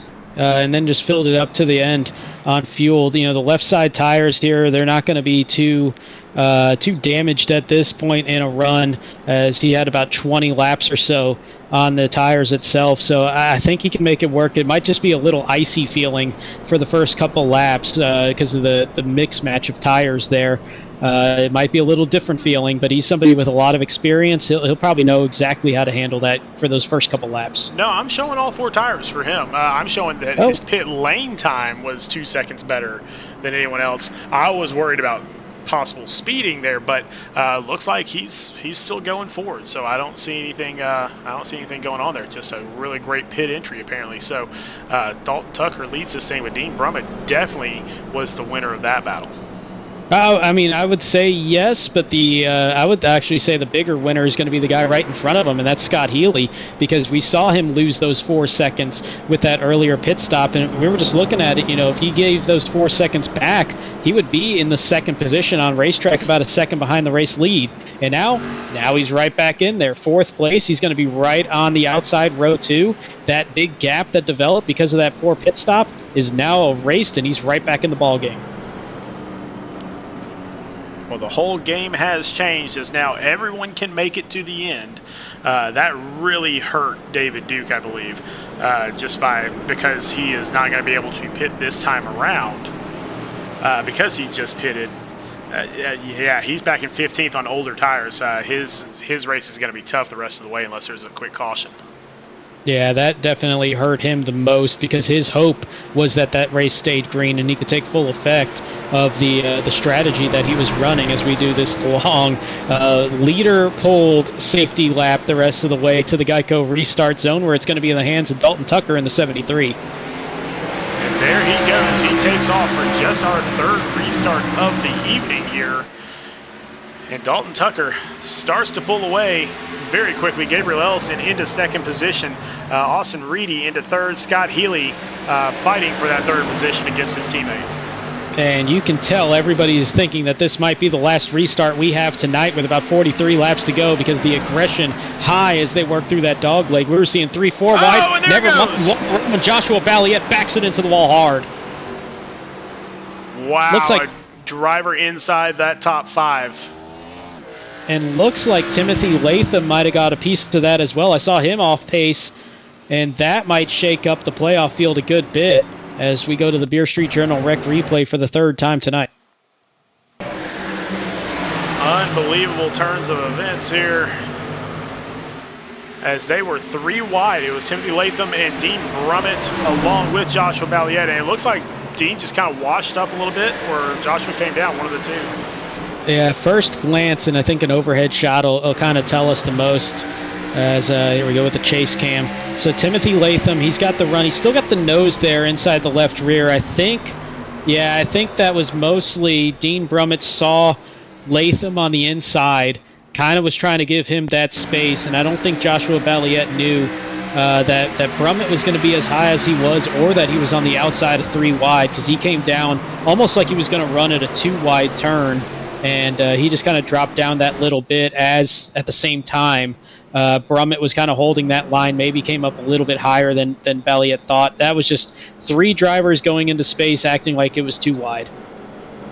Well, that is going to allow, Joshua Balliet will be into the pits anyway. David Duke will come in.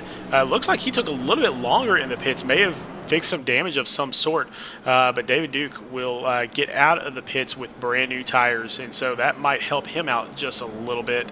But Dalton Tucker, Gabriel Ellison, and Scott Healy moved up into 3rd on that restart. Yep, and now he's going to have that advantage of being back on the inside, and we saw how that worked out on the original start of this race when he jumped up 5 positions on that opening lap, taking advantage of being on the inside on this start and being able to have the freedom of how he wants to handle that dog leg as he works his way through there. So that is going to be huge for the driver in the 64. The defending champion has been strong on those inside restarts here tonight. We are getting a few little blinking issues from James Holtzer, but that's actually to be expected under caution. Under caution, the graphics load is just a little bit larger than when it's not under caution. So that's the reason behind that sometimes. But it does look like he is falling backwards. I'm not sure if that was from the admins or what. Yeah, it is from the admins, as we're seeing James Holtzer given an EOL penalty, and that's going to be for the blinking, and that's going to change his night entirely. Now he's got 40 laps to make his way from what's going to be, it looks like, the 16th position on track. Ooh, that is going to be a rough ask for him. Now, if he gets a good restart, he can make up 3 or 4, and you just never know what's going to happen on these restarts. I mean, we've seen a completely clean race and then 2 quick cautions here on laps 123 and 134. And how much did those cautions shake up this race? All of a sudden, we're seeing a lot more yellow start to move their way up through the field. 3 drivers in green in the top 6, and then in 7th, Reese Schaefer In ninth, Scott Kowal. They're outside the top 5 in the playoff standings entering this race, but they're now making their way up through the field and possibly finding themselves on the inside looking out going into that next race in Texas. And as that pace car dives off and they work their long way down towards the Geico Restart zone, what's going through your mind as a driver here, knowing that it's been such a clean race and not knowing really what to expect here? You're on edge, because especially at a track like Phoenix, where right when the green flag flies, you're going into a spot where you could be 4 or 5 wide. You know the aggression's going to be high, and you know there's going to be some frustrated guys in the back of the field trying to rush their way up front. So there's a whole lot of pressure around you at all times the rest of the way through this race. Dalton Tucker gets a good jump there, but look at Scott Healy diving down to the inside of Gabriel Ellison, trying to get that second position away from him. Still side by side. Ellison going to get the run with that momentum on the outside. He's going to actually clear the 64, but Scott Healy not going to decide to stick that nose in there on the inside and try to drive it in deep. So a good job by Ellison of cutting off that run and holding on to that second spot as they hit the dog leg. And yep, still going to be out in front, and he's going to try to hold the outside line, it looks like, through 1 and 2. Look, as much as Healy would love to win this race, and as much as he would love to make this pass, he is also very, very aware that this is a points race. This is not the championship race. That's how he made it into the finals last season, was he just pointed his way in. He didn't win those races to get in. He just kind of got there, you know, by having good finishes, good clean finishes. I think that's kind of what he's thinking here. Yeah, he'd love to get this extra point by passing Gabriel Ellison just to help out just a little bit. But for the most part, all he's thinking about is just stay clean. And I think especially right now, when you got the field bunched up like it is, his thing is going to be, if the opportunity is played out in front of me to take that position, great. If it's not going to force it, not going to put myself in a position where maybe I get a little bit of damage or get out of line, and all of a sudden, instead of 3rd place, I'm sitting in 13th place looking at the rest of the field in front. I think it's going to be very cautious here until maybe the field gets spread out, and then maybe start trying to force that a little bit if he feels like he needs to do that. We are with 35 laps to go. So definitely you still have to save those tires a little bit for that last run. So you can't really go full bore here, because if you do, you will burn yourself up. So still a little bit of strategy to be played. It's not just a go all out type of thing. Yeah, and I think based on what we saw those first 2 stints, as much as I said that the big winner with the caution coming out the way that it did and really resetting the field was Scott Healy, I think timing-wise, with how many laps were left, the way that he was running those tires the first couple stints, it actually hurt him a little bit, because I think he was setting up for a short last run on the freshest tires at the end of the race, where he was going to be able to be aggressive and have that balance on how that was going to work, because we got one nearly around in turn 2, and it's Kyle Benson saving it once again. We're going to stay green on the racetrack, as he was again real sideways, maybe a little bit of contact there as I saw him up on the driver chat, but we stay green. And to go back to the point, you know, I thought Scott Healy using those tires as much as he did in the first couple stints, now he's at a similar distance. He's got to find, all right, what didn't work, what did work, how can I make those changes to make sure that I'm still strong at the end of this similarly timed run. Yeah, these top 6 or 7 have really gotten spread out fairly quickly here. And that does not bode well for anybody trying to gain points, as we are rapidly ticking off these laps. And one thing I kind of want to touch on, as the top 6 have really started to spread out, really the rest of the top 10, James Holtzer has only picked up 1 position since that restart. So he's gone from 16th to the 15th position, running about 6.5 seconds behind the race leader. And we talked about it at the start of the broadcast. Nobody really safe in this point standings right now, because it was 20 points from 1st all the way down to 9th in the playoff standings. James Holtzer looking to be in a rough spot going into Texas if it ends right now. Ooh, you can never know what's going on until that very last race. And here's the best part. We've got a 2-week break before that last race of this round of the playoffs, so people can think about it, speculate on it, and really, really get it into their head exactly what they need to make it to the finals. And that's going to be real interesting, too. Those 2 weeks. And yeah, there's not going to be, full amount of time to be able to do stuff. Part of the reason that we have the 2 weeks is because of Thanksgiving. There's going to be a lot of people distracted by other things, of course. As we watch side-by-side Craig Lautenschlager and Scott Kowal, this for a spot in 9th and 10th, going side-by-side. But it's going to be real interesting to see how those 2 weeks affect drivers. There's going to be some that use it as an opportunity to get better and better. And James Holtzer coming down pit road, I'm wondering if the blinking has gotten worse and worse, and he's been told to park it. It is highly possible, as he is still blinking in and out as he's going down pit road. So, again, just a technology issue. And, of course, technology is all that iRacing is built around. And so if you're having those tech issues, whether that's internet or graphics card or computer or whatever it is, then yeah, it's tough to make it around the track safely. And there has been some communication going on in the driver chat between James and race control about the situation. So hopefully for James's sake, he can get that cleared up, but he's quickly going to be put 1 lap down, then 2 laps down, and he's going to be having a tough time seeing a top 20 finish here tonight, and he might be on the outside looking in, going into Texas, and to kind of go back that little bit. It's going to be interesting those 2 weeks on how it's going to affect some drivers. Some drivers are going to see it as an opportunity to really develop some skill at Texas and really figure out what they need to do points-wise. Some, if you're on the outside looking in or you're on the bubble going into that race, that's a long time to think about being in an uncomfortable position, and it just might build more and more pressure on some people. So it's going to be an interesting thing to see how certain drivers react to that. Yeah, it's we'll have to see exactly where he ends up. Currently, he's slotted in the 20th position, which because he led a lap, I believe he'll get 22 points out of this, depending on if he had a clean race or not. So if he has 22 points, that puts him at 3,067. He may still be in the top 5 when all is said and done here. In fact, I am fairly certain that he will be in the top 5 when all is said and done, even with this bad finish. Yeah, I mean, his best friends right now are the 4 other top 5 drivers coming into this race because they're all running inside the top 10, and no other driver aside from Reese Schaefer that's out of the top 5 is running in the top 10 right now. So there's not going to be a giant gap that builds up there points-wise tonight between Holtzer and anybody else that's outside looking in, aside from Reese Schaefer. So he's still going to be in a strong position, but he's going to be in a much more precarious spot than he would have liked to have been should those issues not have popped up tonight. Yeah, just doing the very, very quick math on it. And, of course, we'll have all the answers in Discord after this race.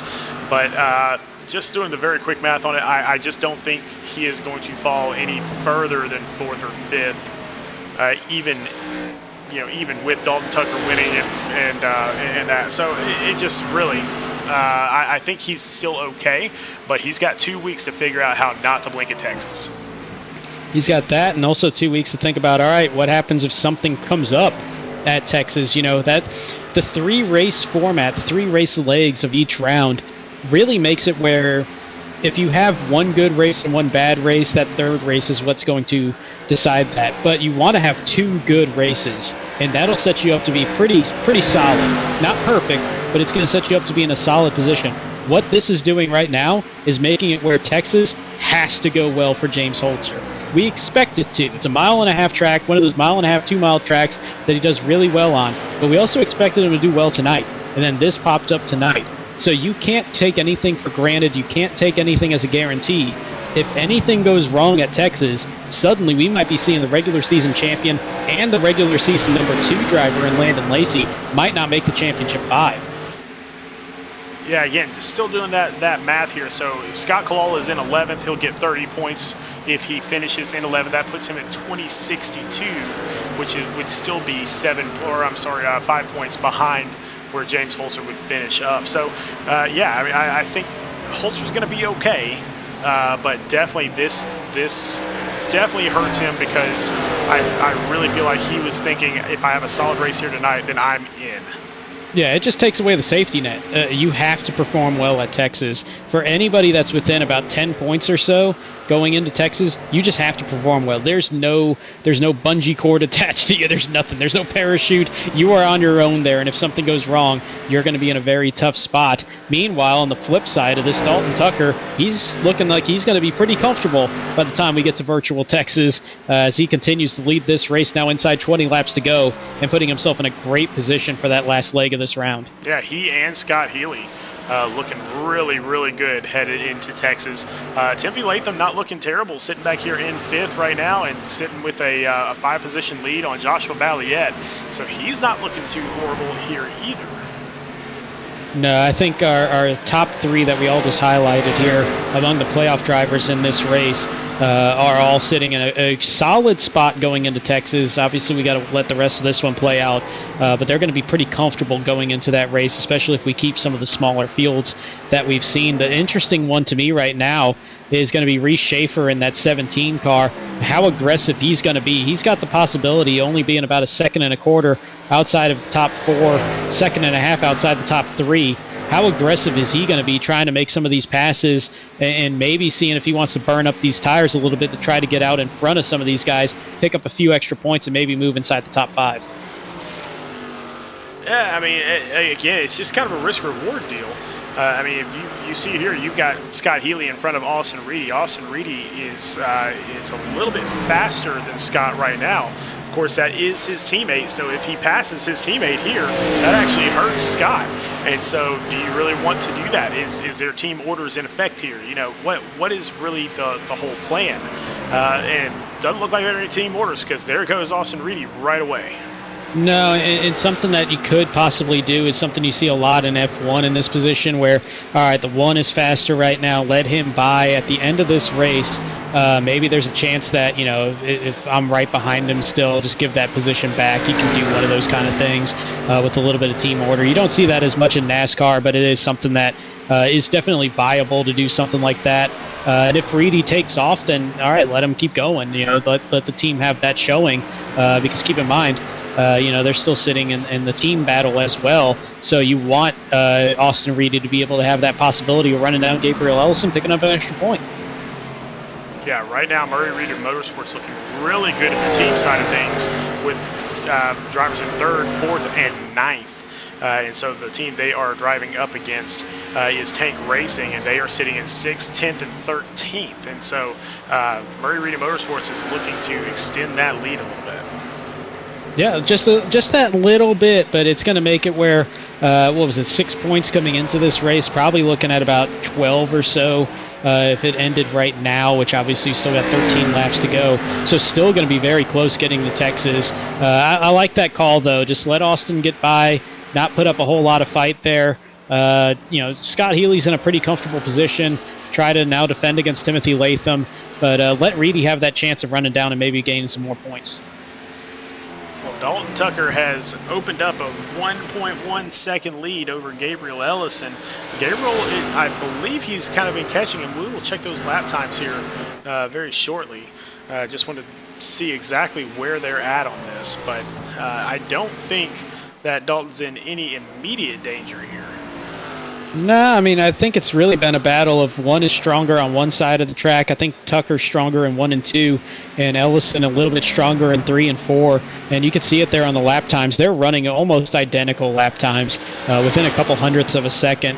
Aside from 160, you're only looking at 400ths being the biggest difference between their laps there. There's a .08, so still super close.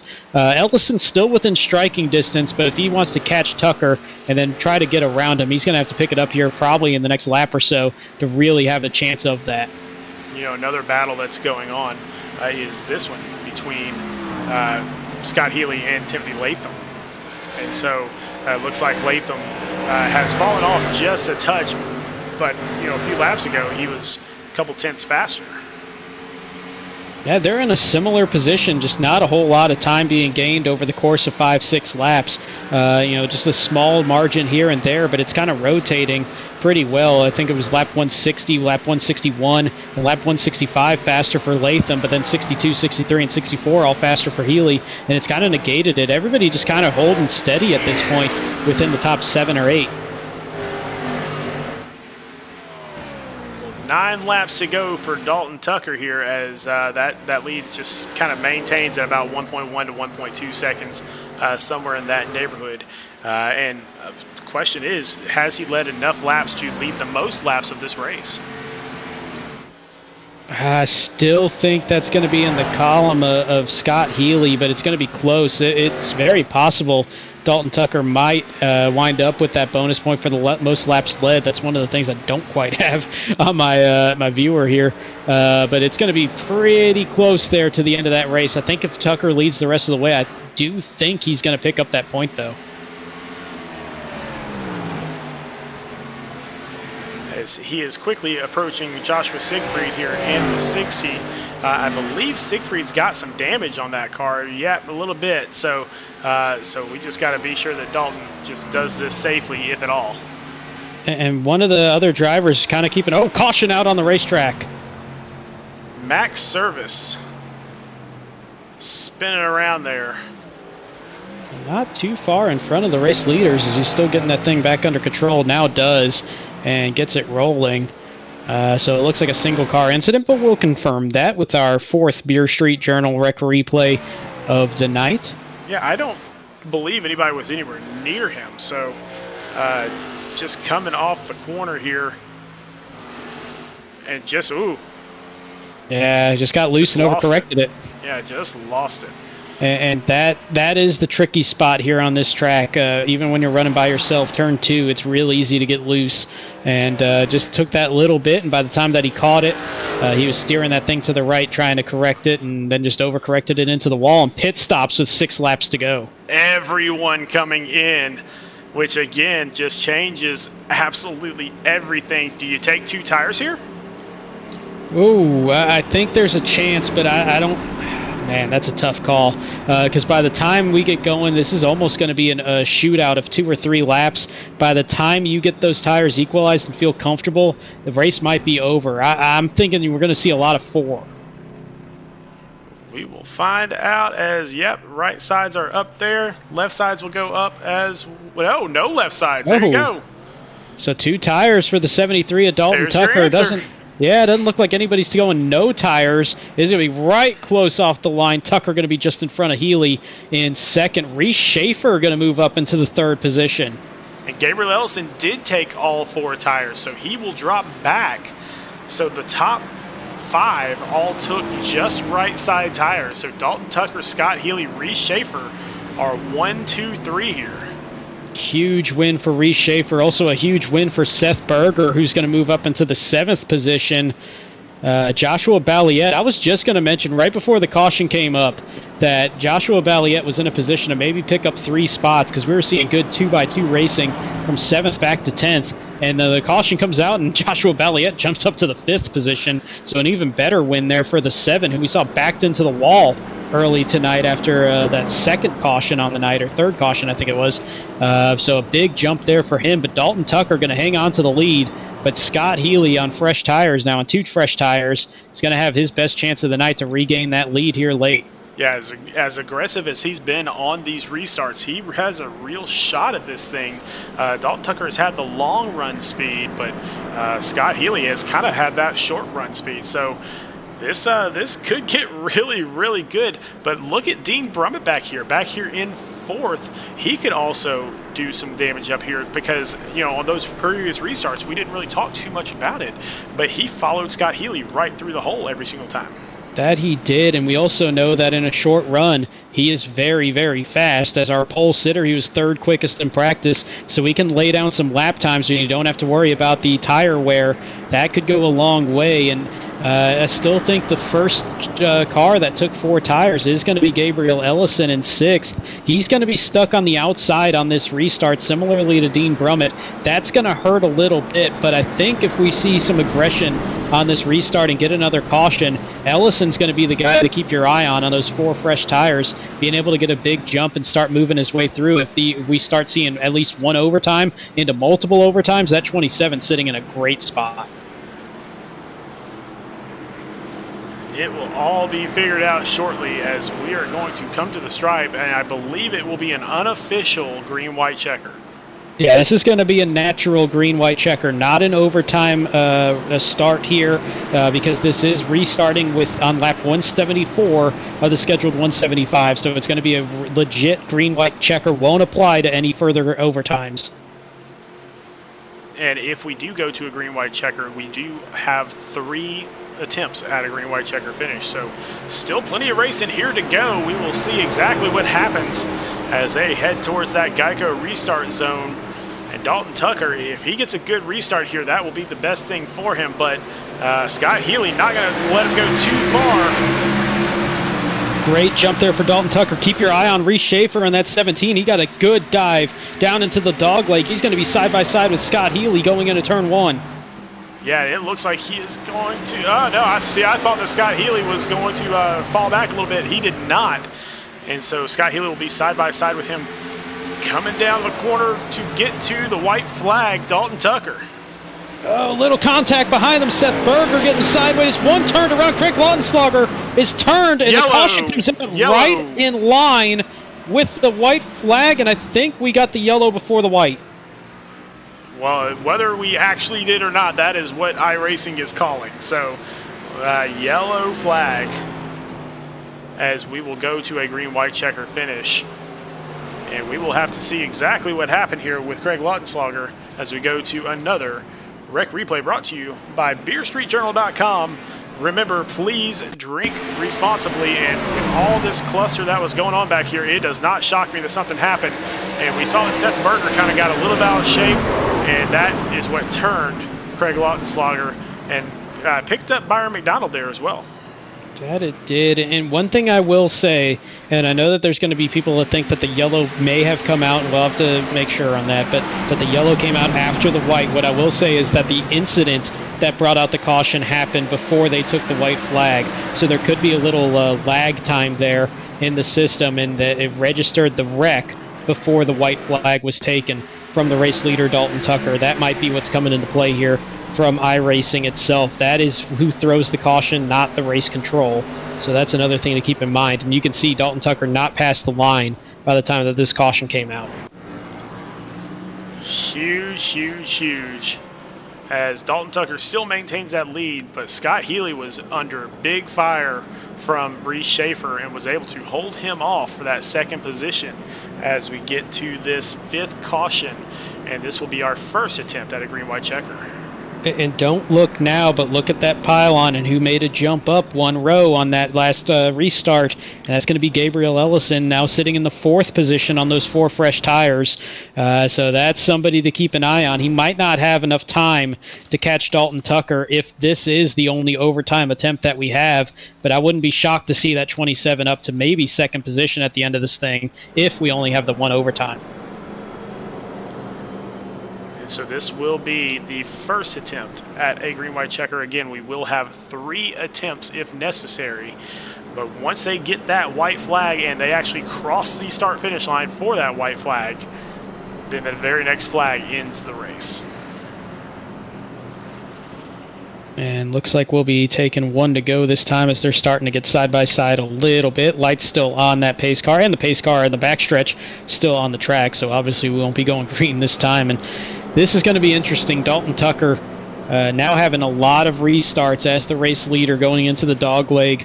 He's kind of run the same line each time, and you can't turn off the racetrack below that yellow line until you cross the start-finish line, so it's not like you have a ton of options like you would naturally under green flag racing on this track. But he's kind of run the same line. Now it's going to be, all right, do I change that line a little bit, which could be a mess for some people behind. Because you're sitting there in a spot where if you do something different, people might expect you to do the same thing that you've done, and maybe that starts something. Where's he going to start inside that Geico Restart zone? All those things are going to have to come into play for Dalton Tucker on what could be the most important restart of the night. I'm just trying to catch my breath here because this has just been an amazing race. Really, when you come here to Phoenix, you see one of two things. You either see a race with a lot of wrecks because people don't know how to take that dogleg, or you see an incredible racing race, which is what this has been. Yes, we've had a few late cautions, but those cautions have actually added to the race.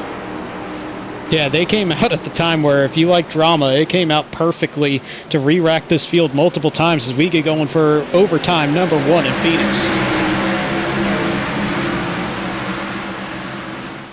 Again, Dalton Tucker with a great jump there as Scott Healy gets it up to the outside. Reese Schaefer dives down trying to get that spot away, trying to get that second spot away from Scott Healy. Scott's going to maintain it on the outside as they fall into line as they head towards turns 3 and 4.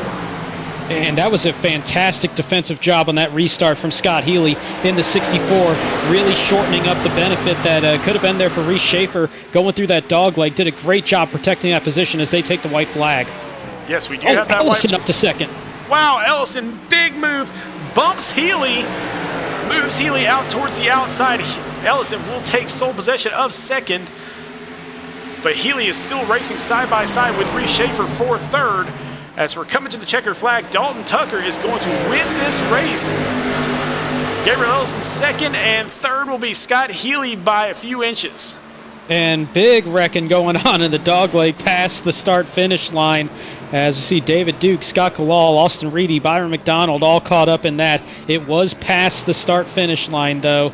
So it's going to not affect positions, but wow, what a finish here in Phoenix. Dalton Tucker does hold serve through all those restarts in the final handful of laps, and Gabriel Ellison made it interesting, but still moved himself back up to second there in the end, despite dropping back a little bit there with the different pit strategy. Wow, really fun race out there as Dalton Tucker from Rev Racing brings home the victory, and that will help Rev Racing a little bit in those team standings. Maybe a little bit, but it looks like Next Level will still kind of extend that lead. Yeah, Next Level, their 3 scored drivers tonight are going to take a 2nd, a 5th, and a 10th, so still going to be sitting in a solid spot. And Tank Racing actually recovering nicely in that race against Murray Reedy, as Tank going to sit there, 2 drivers inside the top 10. One, I think, is going to be in the 11th position at the end of it. So that race there on the other side of the bracket might be even tighter than it was coming in. You can see Dalton Tucker just enjoying his time out there as we will go to the results. As Dalton Tucker wins this race for Rev Racing, Gabriel Ellison in second for Next Level Motorsports. Scott Healy, again, continues his streak of top 3s with third place. Reese Schaefer from Tank Racing in fourth with a much-needed good points night. And Timothy Latham in fifth for Next Level Motorsports. And then our pole sitter, Dean Brummett, will be in the 6th position. Kyle Benson, I saw him sideways a couple times with some great saves, and he winds up saving a 7th place finish here tonight. Joshua Balliet will be our 4th top 5 driver entering the night in the playoff standings, as he'll be in the 8th position. Austin Reedy in 9th, and Nick Gowen will round out the top 10. In 11th, Seth Berger, David Duke, it comes in 12th there. Scott Kowal in 13th. Jordan Sailors 14th. Emerson Ardon in 15th. 16th place will be Max Service. 17th will go to Byron McDonald. Craig Lautenslager will be the first car 1 lap down in 18th. 19th place will be Joshua Siegfried. 20th will be the points leader entering tonight, James Holtzer. And then the last 2 out in the field, Travis Trevelyan will be in 21st, and Vincent Cortez, we saw his night end very early there for a 22nd place finish. I gotta tell you, one of my favorite things about this track is that you can actually drive into victory lane. I do not like the lighting up here. I wish the lighting was better, but overall, really cool experience to actually see your car in victory lane.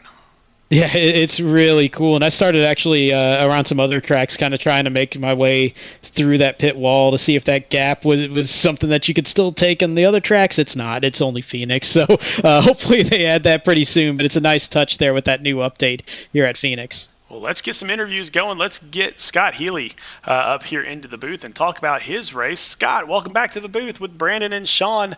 Buddy, 3rd place finish, not too shabby, setting yourself up really good for Texas.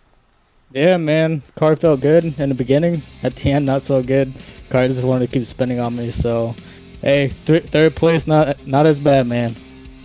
And speaking of the end of that race, having all those cautions kind of stack up the way that they did after that really long run of green flag racing that we saw, how much stress was there going through the dog leg on those that overtime and that late green-white checker, having to defend that position and maybe try to gain a little bit as well?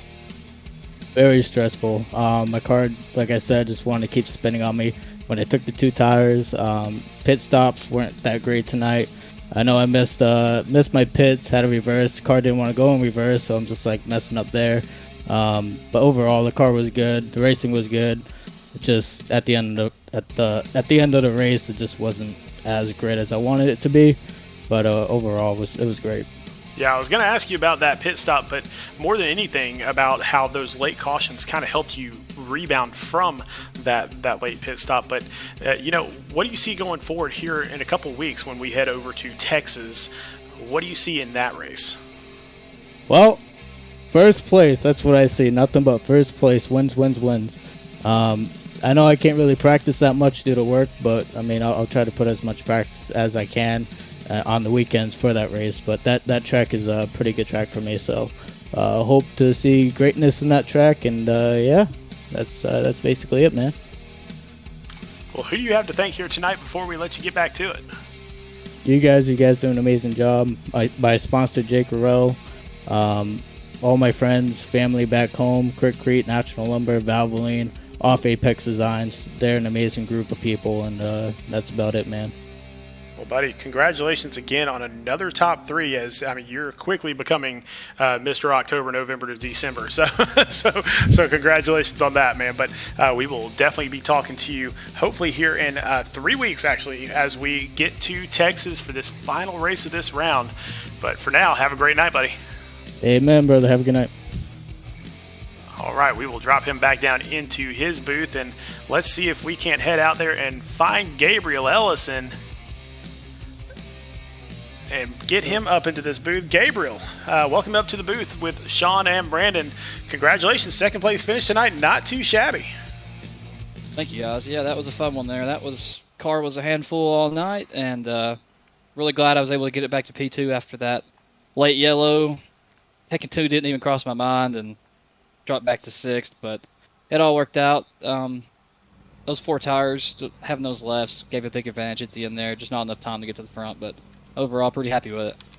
Yeah, it was up here saying, if I got one more overtime, I thought one overtime was going to be a little too quick there. But if you had that second one, I thought you would have been right up there for victory lane tonight. But still a very strong run for you and for the team. You get 3 scored drivers inside the top 10 in that team playoff defense that you're going on in against Rev'd Racing. So how's it feel on the team side right now going into that last race here in the semis? Yeah, man, feeling good. I'm out of the playoffs, missed a couple of races there, so, I'm here for the team for the most, myself too, but, I want to run well, but here for the team, and really glad to put together some good finishes just so we can try to lock this thing up. We'll have a battle at Atlanta, I'm sure, and this next race as well, but we've been finishing pretty consistently, so James had he was having some connection issues, I think, but we still got 3 of us in the top 10, so pretty happy with it.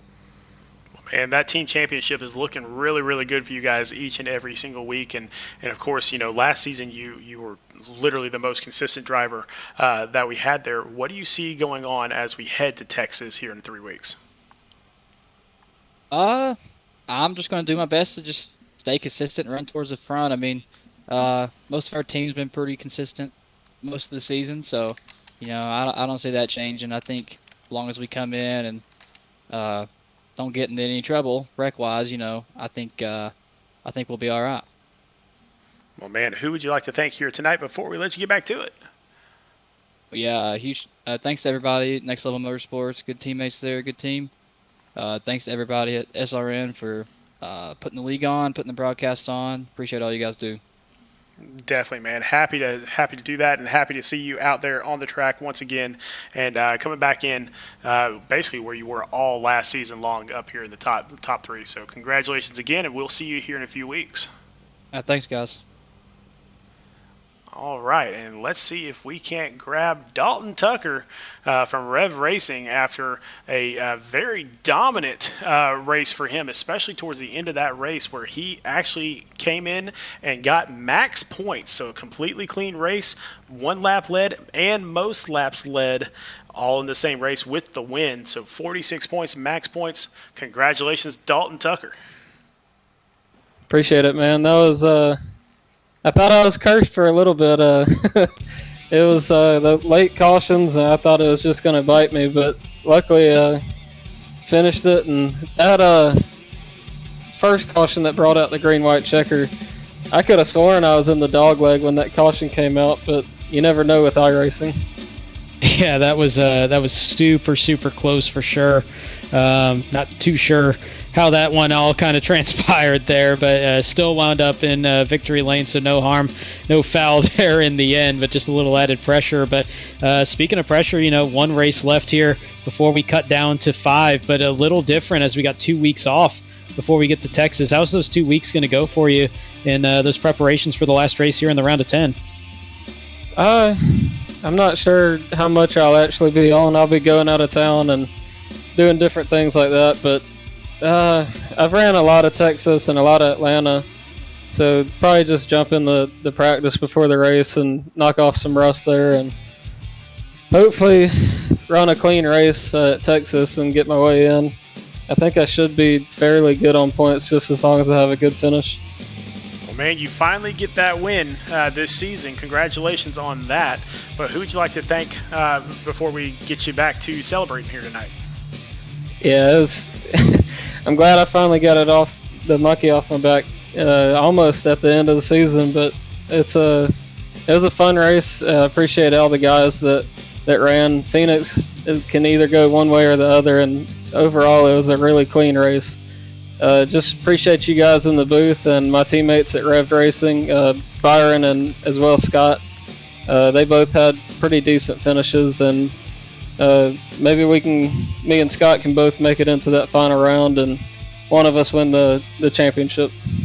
Well, man, it's looking more and more likely every single week. But once again, congratulations. I can't wait to see what you come up with as we head into Texas here in a few weeks. Appreciate it, man. All right, you guys take care. Have a great night. We'll see you there.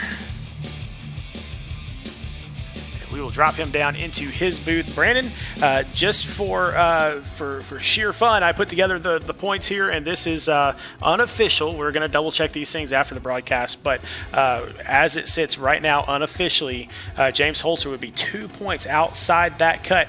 Look at Balliet and Reese Schaefer, both tied on the cut line with 3,069 points.